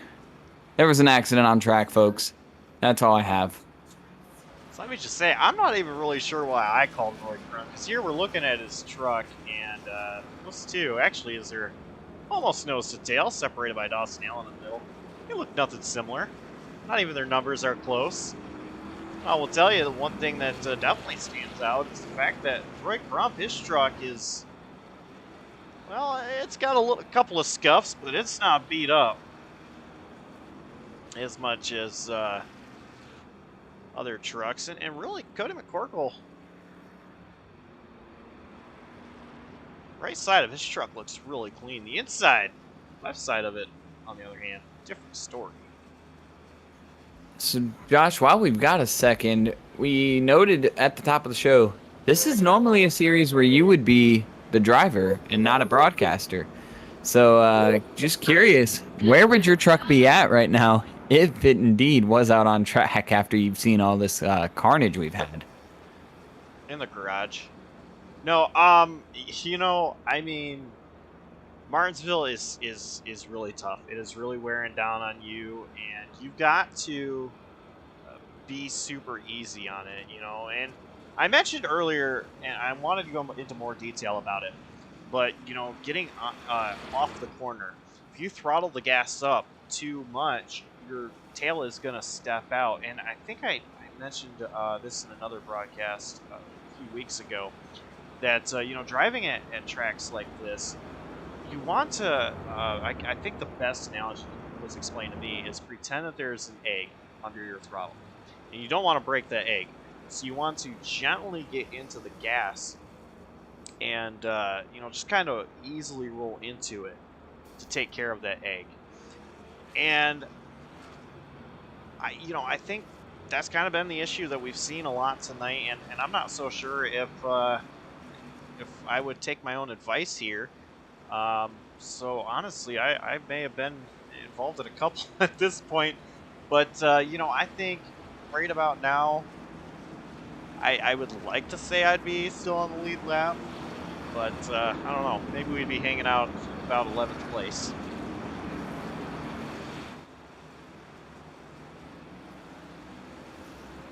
As Pace Truck pulls down, we are green. Jonathan Parker gets that jump on the inside lane again.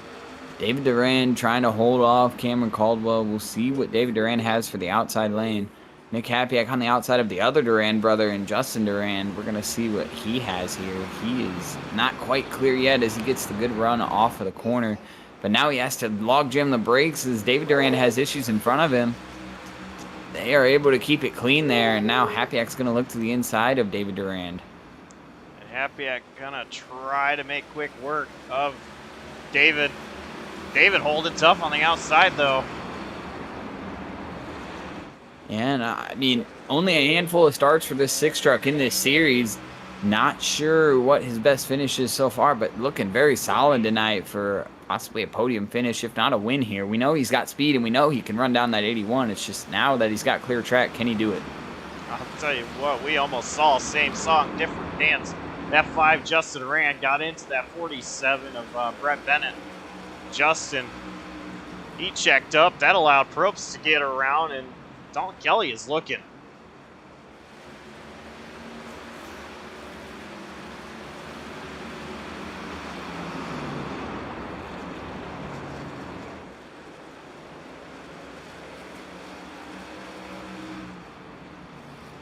Back up front, these two.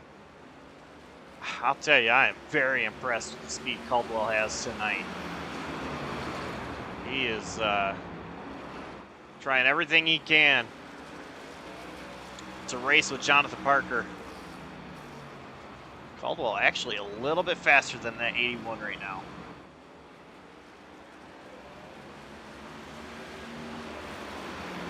He is. He might be just a scotch faster, but as we keep talking about it, I think I was probably the first one to say it on JCTV, but it's an old saying that I've stuck by. One thing to be faster and catch somebody, it's another thing to pass somebody, and you and I both know that, Josh. Absolutely. That is the truth for sure when you're racing. A lot of times you just try to capitalize on others' mistakes, or try to. And, you know, Caldwell Parker, they go way back. They are good friends.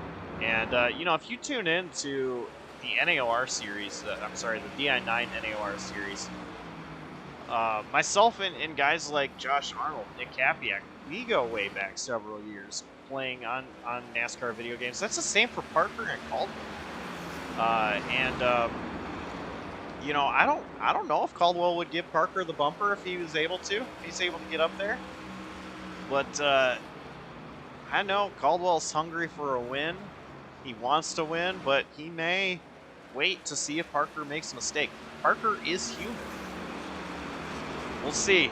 40 to go when we cross the line. So we're coming off turn 4 this time by. These top 3, they have really pulled away from 4th place. We are starting to see what could be our first, and hopefully, if we go green to the end, hopefully only green flag run here. I'm not sure where the drivers are at as far as strategy, if any of them can make it, but within 40 to go, we're starting to get down to crunch time here, Josh, and if you're going to make a pass, you might have to use the chrome horn.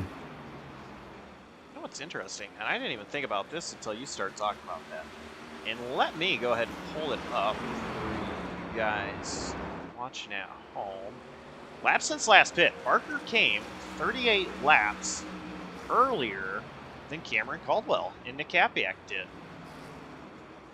79 laps on Parker's strategy right now. If we were to go to the end, I'm going to try to quickly math. That's going to be 100 and as you math, we do have a caution. And it doesn't matter. Yep, throw the notebook out the window. If they need to come, they're going to come right here. I'm going to bet. Let's see what the caution's for. I see Probst in pit road.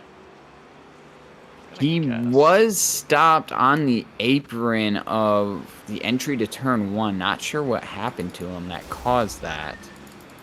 Oh, I know what it was. He blew his engine, I believe. Oh, and reminiscent of, I think it was Alex Kerfin at Bristol, and the issues that Zach Probst also had at Bristol. Just, you know, knowing that you have that damage on the front, it always runs the risk of blowing the engine. But, yeah, that was all she wrote for that engine here tonight, and that'll be all she wrote for Zach Probst in this race. So pit stops are underway, and a couple drivers electing to stay out here right now as things stand. And of course, some drivers may elect to come down this time by, but we have Brett Bennett, Justin Durant, Cody McCorkle, Michael Kruger, and Roy Crump that have stayed out. Kruger looks like he's going to pit. He's not. He's going to stay out. So, I think we have our top 5 settled. And once again, I'm impressed here. Cameron Caldwell, winner of the race off pit road.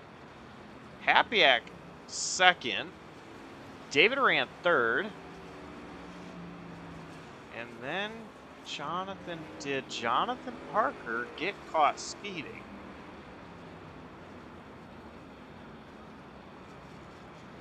Well, if he did, give props to the guy in front of him right now, and that's, oh yeah, and he's dropping back. I wonder if he did get a penalty, because it looks like the 79 of Dawson Allen is lined up in front of that 81 truck.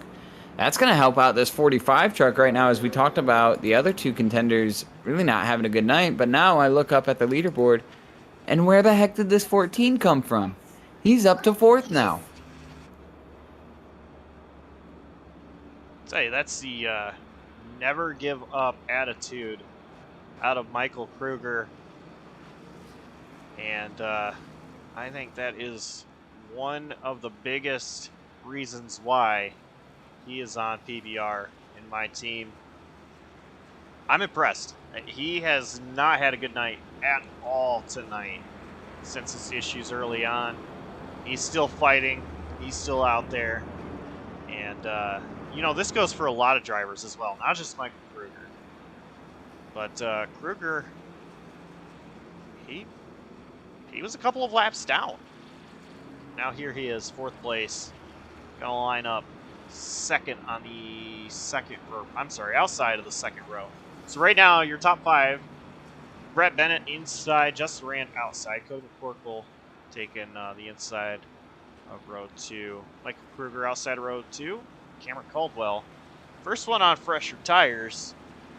We'll restart in, what is the 5th position inside of row 3. Brett Bennett once again, leader of this race, and who's to his outside? Justin Rand. Green flag. Brett Bennett waits way late into the zone there to go, and that's going to allow the 5 to actually try and take a run to the outside. And we have a caution right away, and it sounds like it's the 79 of Dawson Allen. It is actually the 24, David Rand, who went around Dawson Allen, nowhere to go, trying to slow it up to not get into, actually. Oh, actually, Dawson Allen gets into the back of the 24, and that's what brings out our caution here. Oh, he came in hot. Immediate apology over the radio to Dawson Allen, not intending to do that, but it does happen. And so far, I'm more surprised that tempers have been calm here. As you remember, Josh, we had some hot tempers just a week ago when we were here at Martinsville with the DI9NAR series.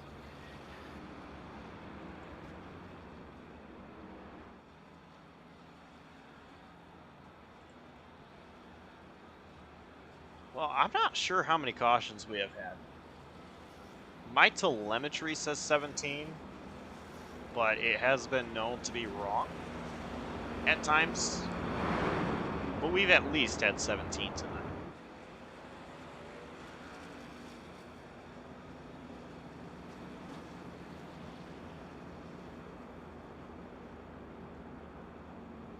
So it looks like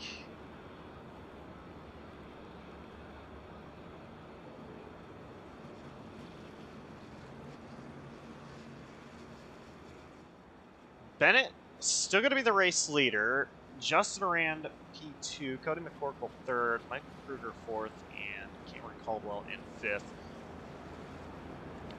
David Rand is in front of Brett Bennett because of the timing of the caution. Excuse me. Because of the timing of the caution, David Rand will ride in front of the race leader until the 1 green signal, in which case he will take a wave around. So David will still be on the lead lap. 11 drivers are on the lead lap. First driver any laps down is at number 4 of Nathan Fuller, sitting P12. And, you know, I mentioned never give up attitude. Nathan Fuller definitely has that. 4 laps down, 5 laps down, actually. Now, that is the attitude of not giving up. A lot of drivers out of this race. He's still turning laps, logging laps in that number 4. He still has a chance to make up some positions if others go laps down. And I think that's what he is hoping for. Get a couple of more cautions, try to stay out of them, and be the wave around. So Brett Bennett electing to restart on the inside, Justin Rand to the outside, and we're going to see this once again. The two side by side, screaming down into turn 1. And green flag. Very good restart there by Brett Bennett. McCorkle underneath Justin Durand. That's going to open up the door for Caldwell to get underneath Justin Rand.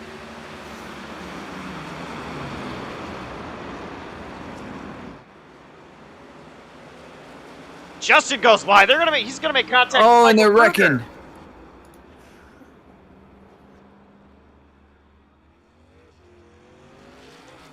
Kruger. Kruger just cannot catch a break here. And it looks like the 5 just got loose, but in the background, actually, it looks like brother David also had some issues.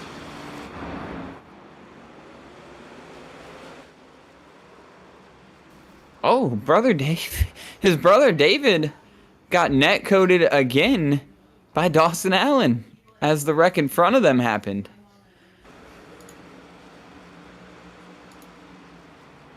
Take a look here at David Oran, number 24 on the outside. There's that contact.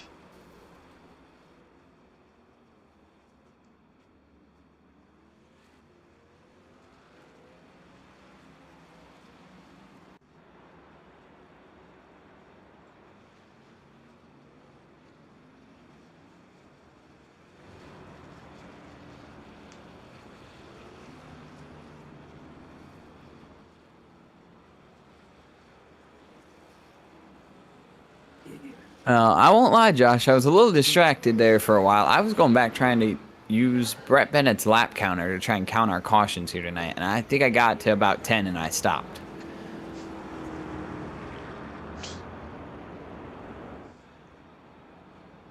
Yeah, We might be closing on 20 cautions. I'm not sure if my telemetry is correct. I said it's wrong at times, and you know, it's actually wrong a lot of times. And it's not ATVO. I use something else for my camera controls.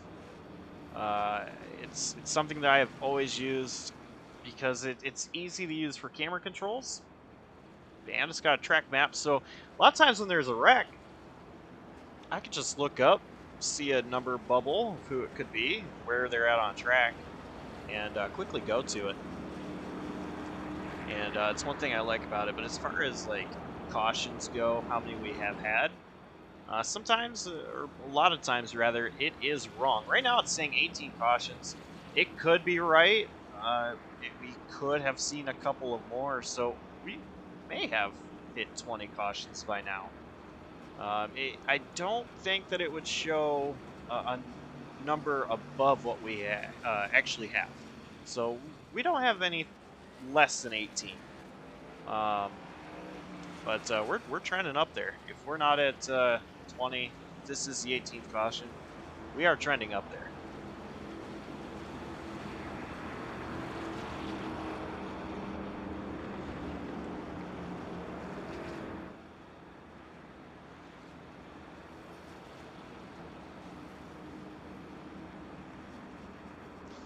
So we're going to take the 1 to green signal this time by 19 laps to go here. 18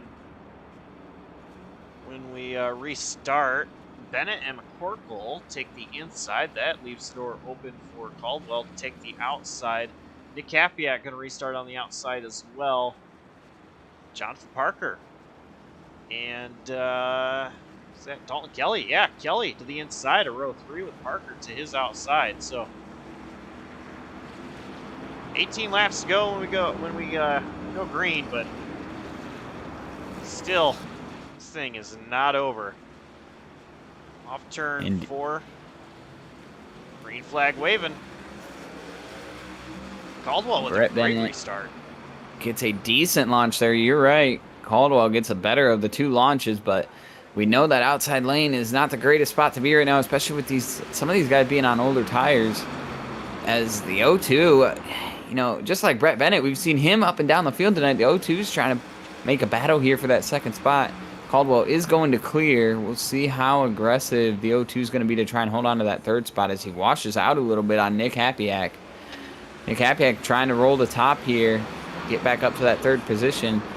And with Jonathan Parker behind Hapiak and Caldwell in front, I think Caldwell could steal a win here. I think even Hapiak could steal a win here. Tell you what, we're gonna see, I think, interesting winner. We have a driver and Brett Bennett never winning a league race in his entire league racing history, trying to hold on. 15 laps to go. Cameron Caldwell looking to the inside. Caldwell, he's hungry for a win. 1 win this season. He is a season 1 champ. Oh, Bennett clips the apron. Leaves the door open for Caldwell. Yeah. Caldwell's going to take Caldwell it. gave him the chrome horn there. We're going to see. Caldwell has disappeared. Bennett going to leave him the room, but yeah, Caldwell disappeared there for a second. Happy Axe here, and look who else is here now. Jonathan Parker is here. Indeed he is, and Happyack is right there on the back bumper of Cameron Caldwell. He is waiting for this in front to get clear so he could pounce on somebody. Jonathan Parker making a move to the inside, diving it into 3. Happyack's going to shut the door. Parker's going to give a little nudge to him there. We're going to see how patient Happyack is with the 47. We know the 47 probably doesn't have the tires that these guys have. We'll see. Does he give a bump to the 47, or does he get bumped by the 81? Happyack gonna look to the inside, not quite there just yet. Bennett struggling. He is there He's on gonna go exit. wide on exit. Yeah, open up the door. Nick Happyack, look at the inside of Brett Bennett. It's gonna be close between the two. Bennett, he was pinching Happyack down, still side by side down the back stretch. Oh, Happyack was a little loose on entry there. That's going to force Bennett to have to give him a little bit of room. Bennett still holding tough. Jonathan Parker's just hoping these guys can figure it out so he can find a way to get past. And still amazed that Bennett is able to hold this side by side. We may have to see some 3 wide here. Parker's getting impatient. This is going to be an interesting finish. Happyack finally clears Bennett. Oh, Happyack's gonna Bennett go boots around. him. Caution is going Bennett to gives be him the out, and boot. Happyack saves it. What a save!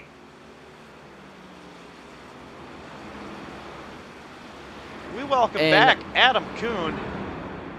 But before we get Adam in here, yeah, what a wreck we just saw. What a save by Happyack, but wow. Yeah, guys, what a way to come back right into the booth. This has been some great racing I've been watching out of the corner of my eye the entire time I was gone. The second half, it wasn't really lacking in that first half, but it is picked up. It's been a great racing, not only for the lead, but right here for second. That move, Happyack tried pulling a couple laps ago on Bennett. I thought wasn't going to make it stick, but he did a good job recovering and trying to hold off Jonathan Parker there. It just didn't work out, guys. Replays are not being nice here. I'm trying to find it. Here we go.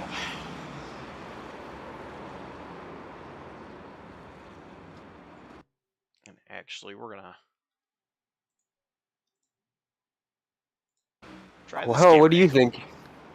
What do you think, John? That looks like it's kind of what we've seen all night. Just one guy going in the corner deeper than the guy right in front of him.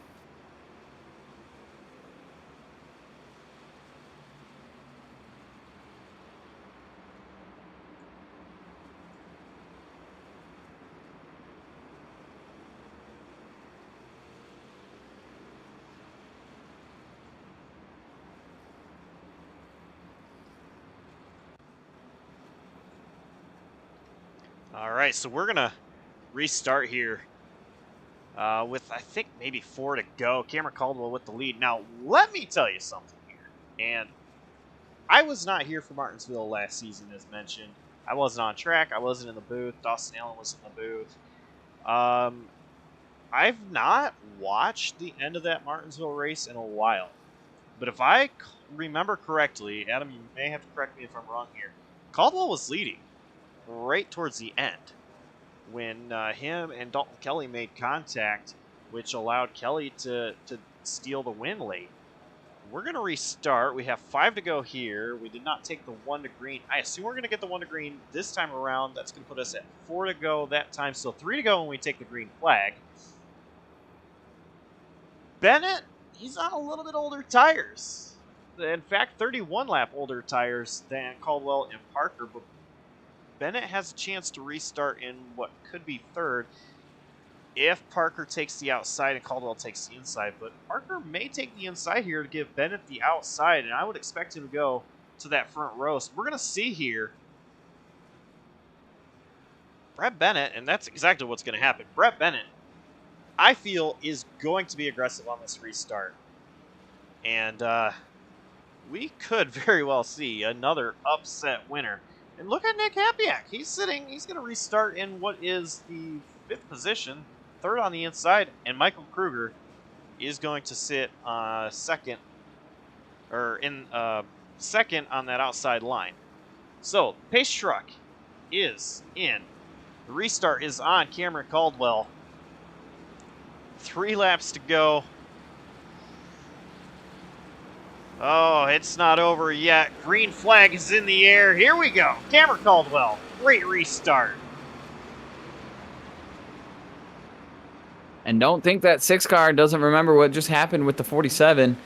I don't expect there to be any love lost. Brett Bennett was apologetic about the incident, but, you know, coming down here late in the race and getting a boot from somebody like that, you better expect some payback in the books.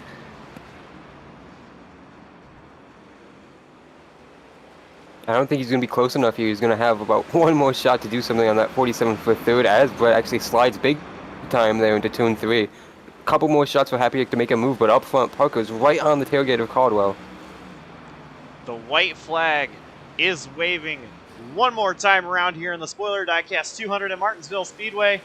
Cameron Caldwell, he is clear by a truck length over Parker. Parker going to try something here. It's not going to be close. Off turn 4, Cameron Caldwell takes the win at Martinsville. Redemption from last season. Parker gets 2nd, and look who finishes in 3rd. Brett Bennett. What a race, what a finish for that 47. Absolutely had a yo-yo of a night, if you will. That man, he deserves to have a strong finish tonight. Another guy with a yo-yo of a night, a couple spots behind him, 5th place finisher Michael Kruger, involved in an incident in stage 1 and rebounded for that 5th place, involved in quite a few incidents actually throughout the entire race. A lot of guys, you can say that for, as Cameron Caldwell gets a push from his teammate David Duran around the track. Through 3 and 4, we see Dawson Allen doing some burnouts, celebrating his 9th place finish. He had to one-up you again, Josh, sorry. Oh, man, of course you say that. Just teasing, Josh. It's okay. It was a chaotic race out there. I'm surprised Dawson, we talked to him a couple times and they're surprised he made it to the end, but he did a great job getting there through all that mess.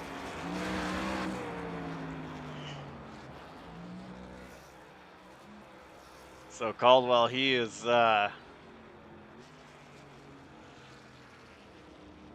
taking some victory laps and now doing the donuts. And I'll tell you what, Caldwell, he might want me to stay in the booth because last 2 races I've been in the booths, he's been the winner of the race.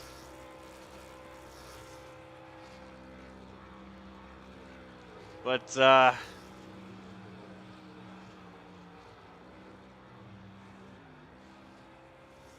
see here. Let's go ahead and go through our race rundown here, finishing positions. So Cameron Caldwell finishes first. Jonathan Parker taking home a 2nd place finish. Brett Bennett 3rd. Nick Hapiak 4th. Michael Kruger finishing in 5th. He had an up and down night. Adam.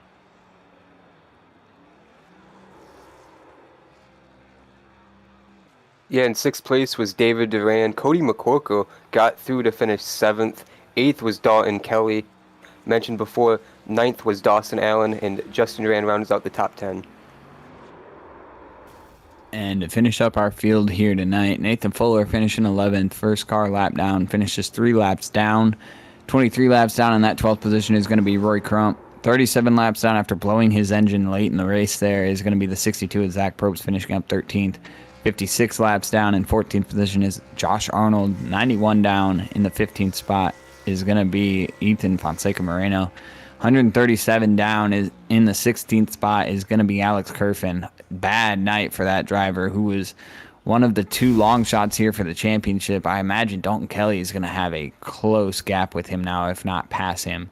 Alonso Chicano, after his rough night, finishes 158 laps down in the 17th position. And Tristan Maher, after pulling it behind the wall early, finishes 176 laps down in the 18th position.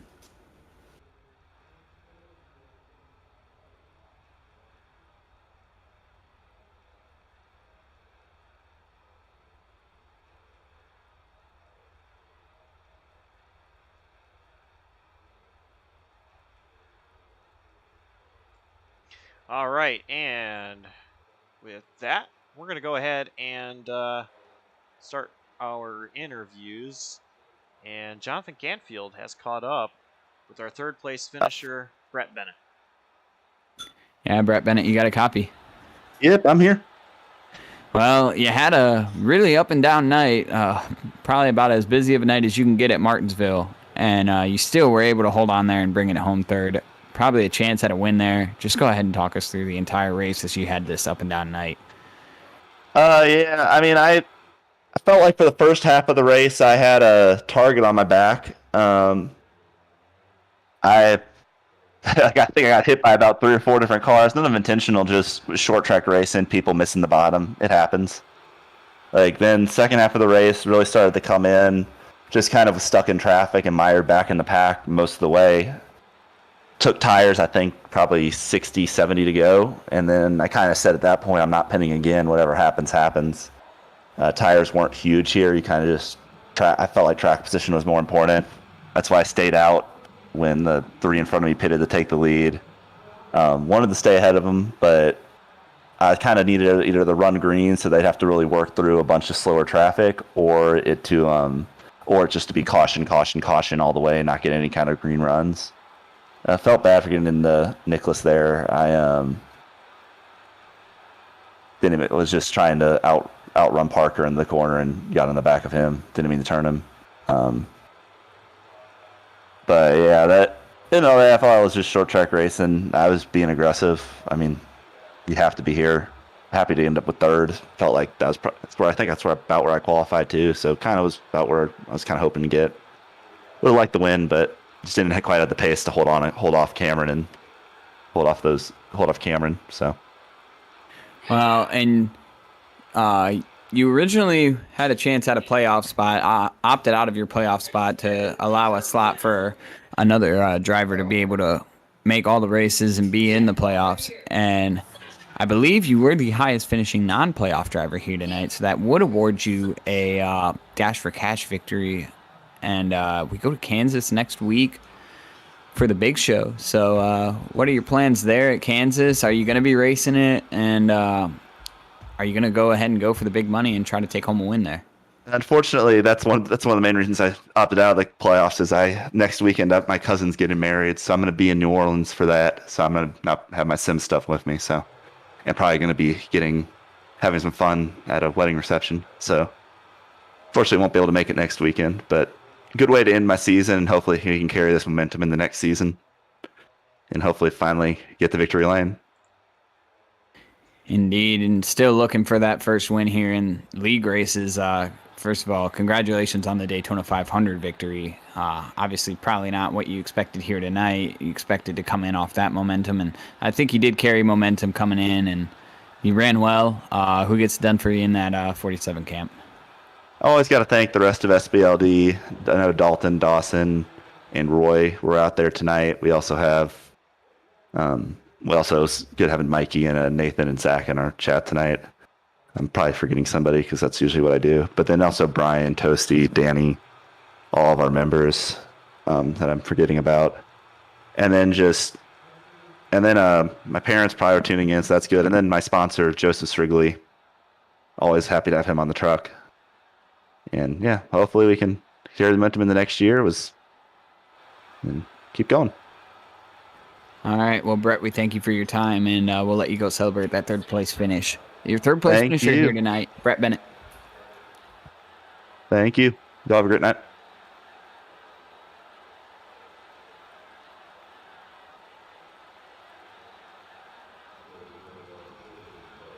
And with that, I've caught up with our second place finisher, Jonathan Parker. Jonathan, to start off, you got through the race somewhat clean. You have a pretty comfortable point lead going into next week at Kansas. What are the first initial thoughts on that? You said somewhat clean? Well, you got Hold to the line I second. had a 0x. Okay, very I'm clean. chasing I a didn't big know that. trophy. You got a bonus point with that too. Did you see the wreck that I drove through where I had to stomp on the brakes? That probably affected my turn a little bit on the last run trying to get Cam. I locked up for a solid 3.5, 4 seconds. That took a pretty good amount of tires. So I was pretty clean, but I wish people would know how to hit the fucking brakes because there's no excuse for us to be going 3, 5, 7 laps and caution. We could have put on a really good show tonight. All the guys with a lot of pace. Me, Cam, Mikey had pace before he probably got junked. I didn't see it. I don't think there's any excuse for that. It's sad I can't even think about the championship or anything else right now because I mean it was just absolutely inexcusable the way people were treating each other tonight. And I probably only have one more full-time race anyway in this league. The way the way the rules are gonna go, I'll still be around whether I'm in the booth. Sorry, I said the F word. Depending on what role I have, y'all are gonna have to be better at short tracks. Straight up, y'all gonna have to take care of each other because that was absolutely inexcusable. Yeah, that was a very caution-filled race. You did mention last week, though, you wanted to race someone a lot in this league. You did get to race Cameron a little bit, racing for that win. Every time, though, you got close to him and tried to get a show on for the battle, the lead caution would come out. What was racing for him for the win in that last restart like, and overall the night with that 12 truck? It's just so hard because it's pretty hard with the trucks because they got a lot of torque, not a lot of power, so it's hard to get that run. I was trying my best that last lap, but I just overdrove it. He raced me with respect. I raced him with respect. That's probably, I mean, I'm sure there's like a couple more stories like that out there, but there's not a lot tonight. I'm just more upset we didn't get green flag racing. That would have been. This is one of the better tracks if you can get green flag racing, but it's really hard to do. And I know a lot of these guys are capable of doing it, but I know I shouldn't be bitching and moaning about it. But it was a good point today. I'll look at the positives. I feel bad for Mikey. I'd much rather just race him straight up for it than have him get junked 40 laps in. Because I think you guys, everybody watching out there, sorry for the cussing. Me, Mikey, all these, everyone in this league is capable of putting on a great show. And what you saw out there tonight was not that, and it's completely inexcusable. And I'm not even pointing fingers. It was just in general, it was horrible. So I'm not really trying to call anyone out.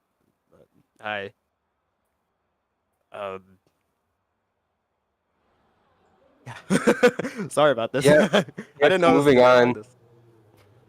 Moving on to Kansas, what can you say to everyone in the week leading up to this? Is there anything you can do to get some better racing? Obviously, a lot different track.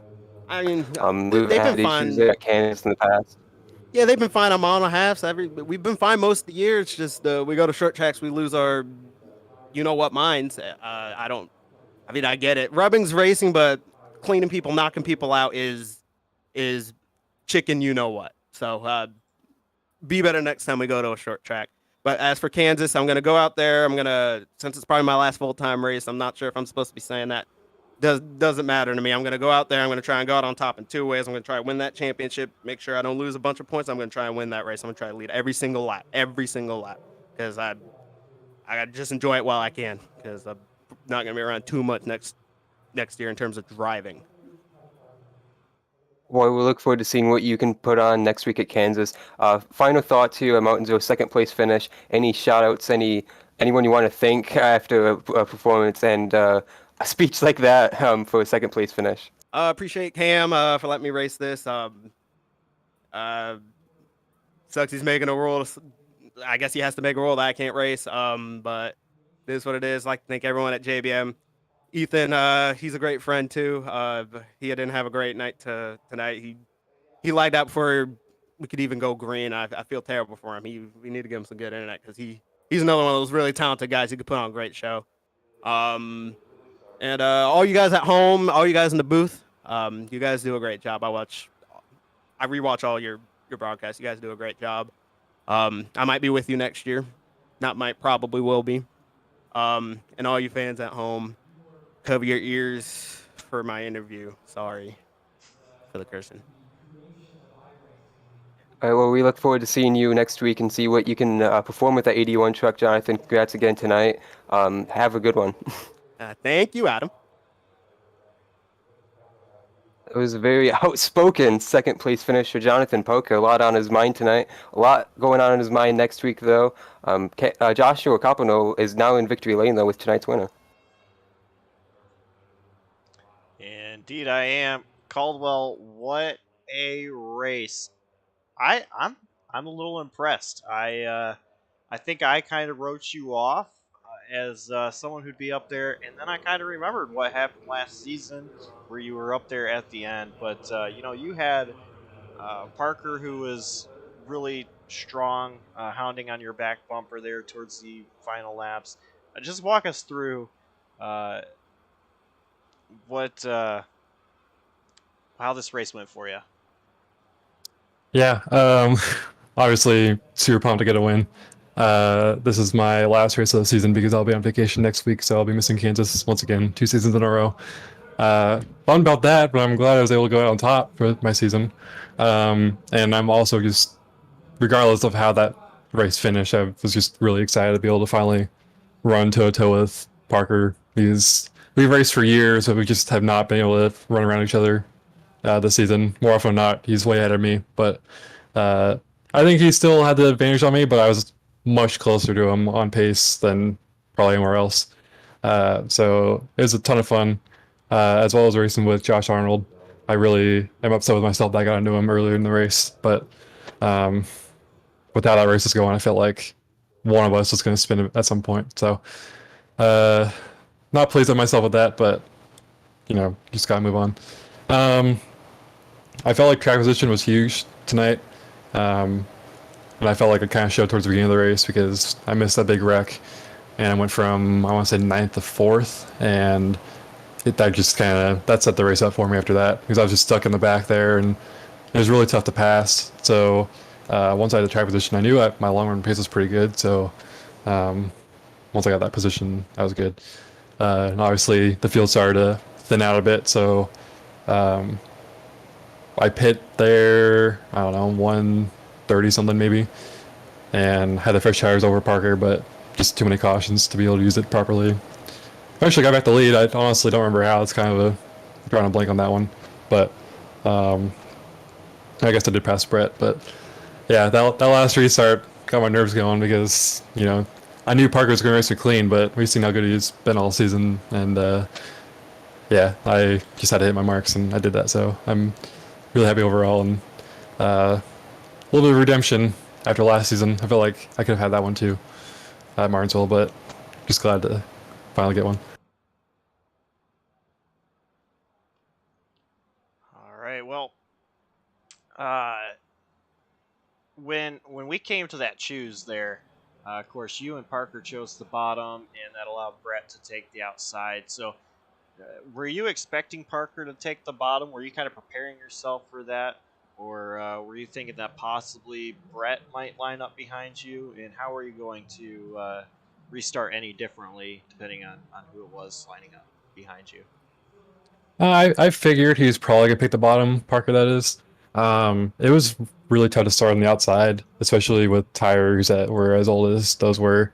It was just really easy to spin him, and at some point early in the race, I started second and just about right in front of the field. So I figured he would start there, and I was Brett Bennett's biggest fan for the first time ever, and probably, hopefully, the only time. Hoping he would hold him up, but Parker was able to clear him off too, I think. So yeah, it didn't really change my restart plan. I just wanted to go and hope I get a jump, and I got a good jump, and that was enough. All right, well, who gets it done for you? Who do you have to thank behind that 12 machine? Just gonna thank my sponsors. I got C2 Graphics on board, so I'm just gonna pat myself on the back for a second. Really happy to finally get a win in this paint scheme in the league. So I'm not sure if this paint scheme will return next season or not, but if not, went out on top. So thanks to C2 Graphics, thanks to InThePitsNews Truck Network, Left Coast Revivals, RPS Marketing, Milwaukee Massage Therapy, Martin PC, ACR Digital, all of the league sponsors. Thanks to everyone for racing the league. Thanks for all the fans for watching. Thanks to you guys for broadcasting, and I will enjoy watching the race next week at Kansas. So I've really enjoyed the season, and hoping we have a really strong season 4. That is race winner Cameron Caldwell.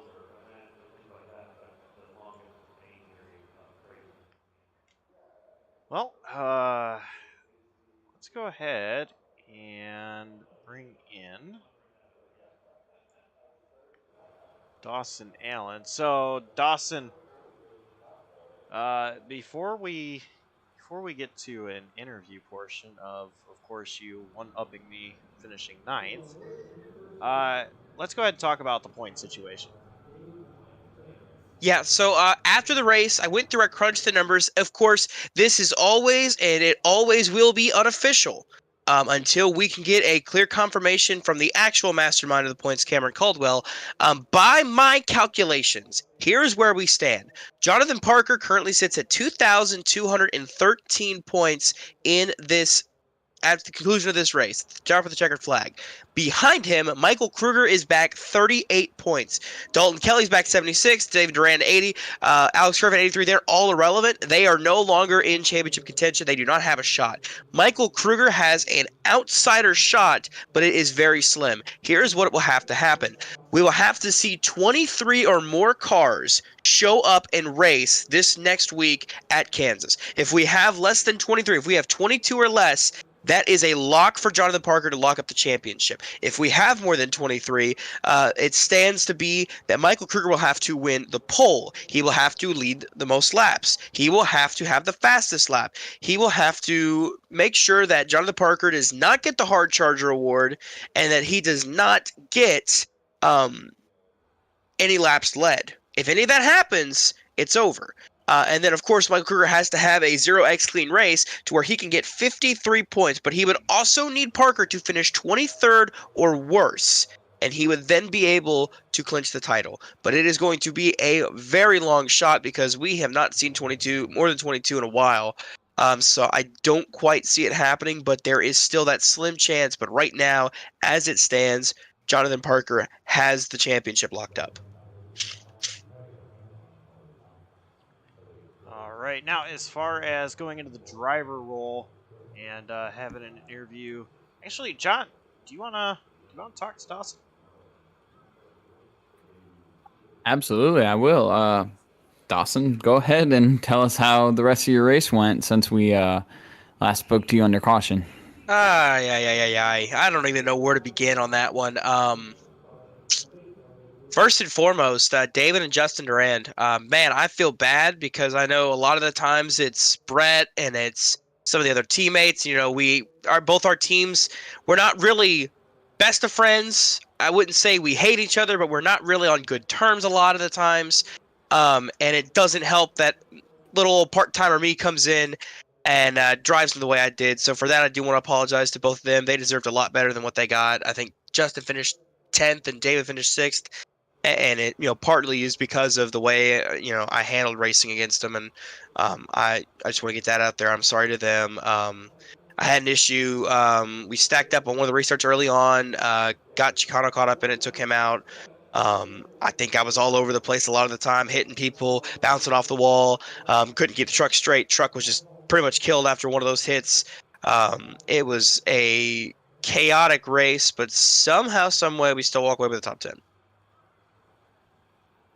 Well, and you're going to be hanging out with us, so we're not going to let you go, but we'll let you give shout-outs that you got to give for all your sponsorships on your 79 truck.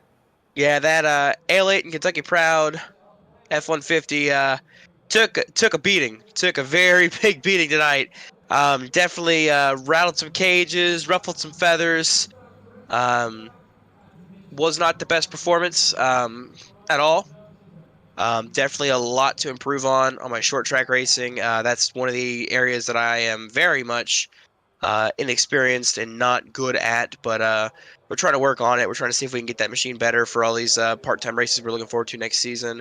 Shout out to SBLD, everybody on the team, for always having my back. Shout out to Andrew. I know he's not racing anymore with us for the season. He's taking a break. I love you, man, and you have always been there to kind of support me and prop me back up. And of course, you guys in the booth. I mean, this is my home usually, so being able to go out and race tonight was nice. Being able to get back behind the wheel and just go out there and try to go out and do the best I could. But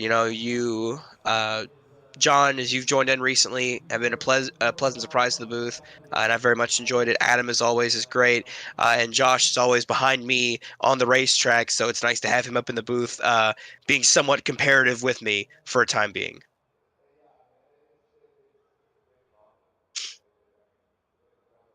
Well, and switching topic now as Dawson Allen gets all of his shout outs out of the way, and we appreciate you recognizing all of us up here in the booth. Josh, I believe we're going to look towards next week, and Dawson, you're included in this conversation. I'm curious what all you guys think is going to go down next week. Well, actually, before we get to that, we are going to bring in Nick Kapiak, our fourth place finisher. Adam will have that interview. Yeah, caught up with Nick Kapiak. Thank you for sticking around, Nick. Fourth place finish, but more importantly, in terms of next week, you are qualified for the Dash for Cash, $175 on the line. You are one of 4 drivers racing for that bonus with the finish tonight. What are your expectations next week, being one of those 4 drivers eligible? I didn't even know that, so that's pretty cool. I just go out and do what I normally do. I feel like, tonight I was pushing a little bit harder than I normally do. Those guys up front were so fast. If you weren't spot on, you were just gonna get freight trained. But next week, just kind of find my rhythm, do my thing, and hope for the best. I mean, I found myself in the lead of races at the end, and I really don't know how I got there. So hopefully I'll find some more of that luck next week. Well, yeah, you mentioned that run tonight on track to get to that 4th place. We've talked to a lot of drivers, of course, already.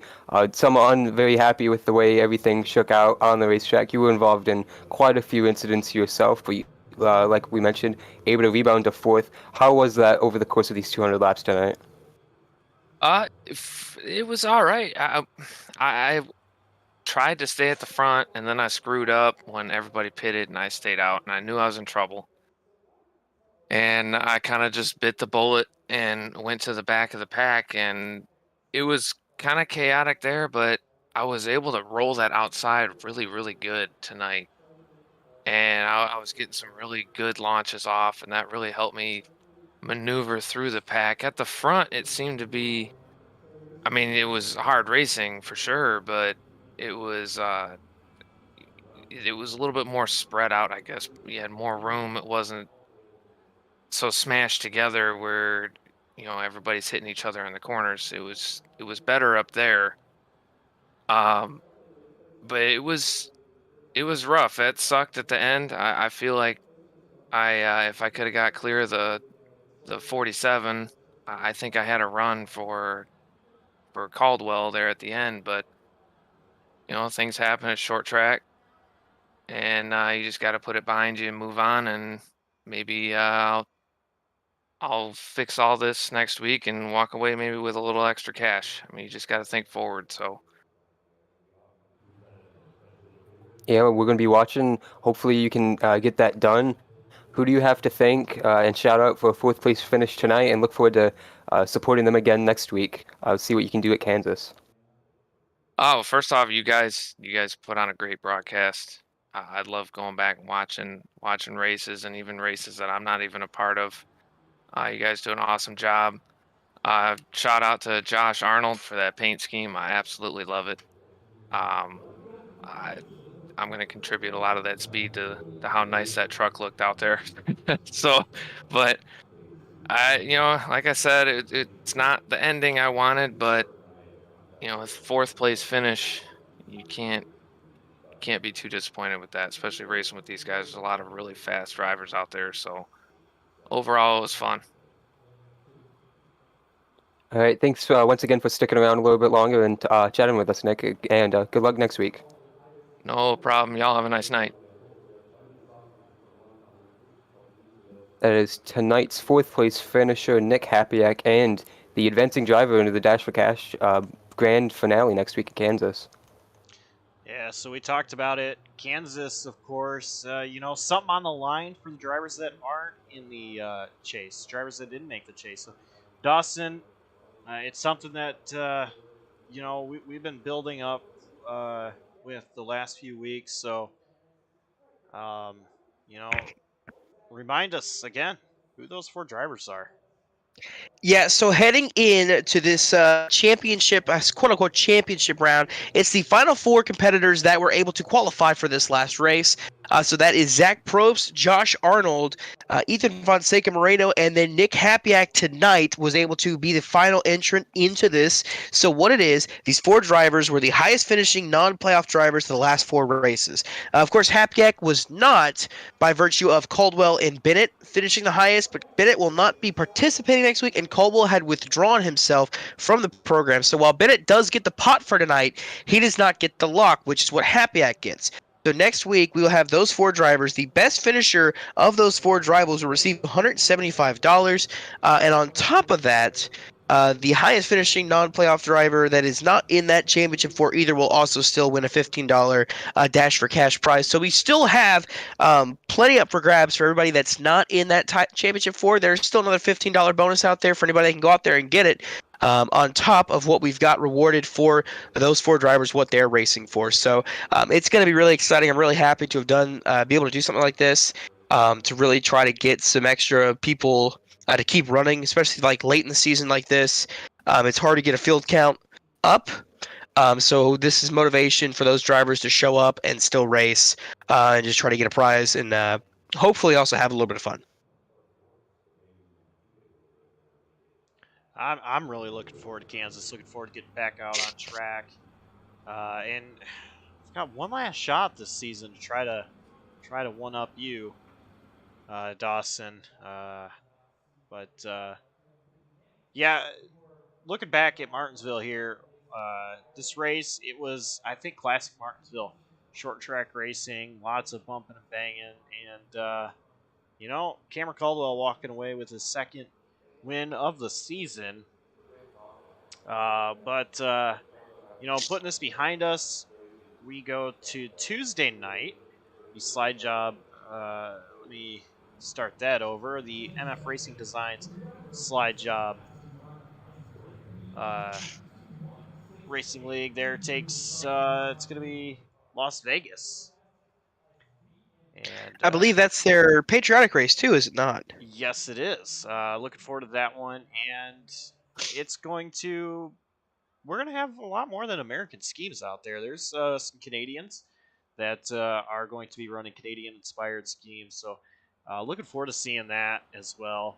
Friday night, our DI9 Designs NAR series, they hit their season finale, which is going to be at Michigan International Speedway. I'm looking forward to that one. And then 1 week from tonight, the Blazer Sim Racing InThePitsNews Truck Series finishes their season at Kansas. So lots of great action coming up. 2 seasons ending. We're going to crown 2 champions this next week. Looking forward to that. But you know, if you haven't already, check out Fastlane, a JCTV podcast. Adam puts in a lot of work into making it look awesome. And him and I have a blast interviewing drivers throughout the week. Definitely looking forward to that in the future. But big shout out to everybody makes this league happen. The admins behind it, all the drivers, fans watching. Thank you guys so much, and everybody in the booth. John, Adam, you guys are awesome. We're awesome tonight. Dawson, as always, kills it when he's in the booth. Of course, taking a driver role tonight. So on behalf of them, I'm Joshua Coppernell signing off. We'll see you next time. Stay safe and take care.